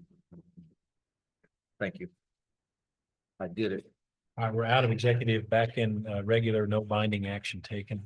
Anything else to come before the commission? Okay, good. Do we need or we just not gonna have the work session? Can we adjourn and be done? Is that fine with everyone? I think so. Okay, well, I didn't motion for adjournment. Anyway. I move we adjourn. Is there a second? Okay, moving second. All in favor, say aye. Aye. Aye. Okay, thank you very much, everyone.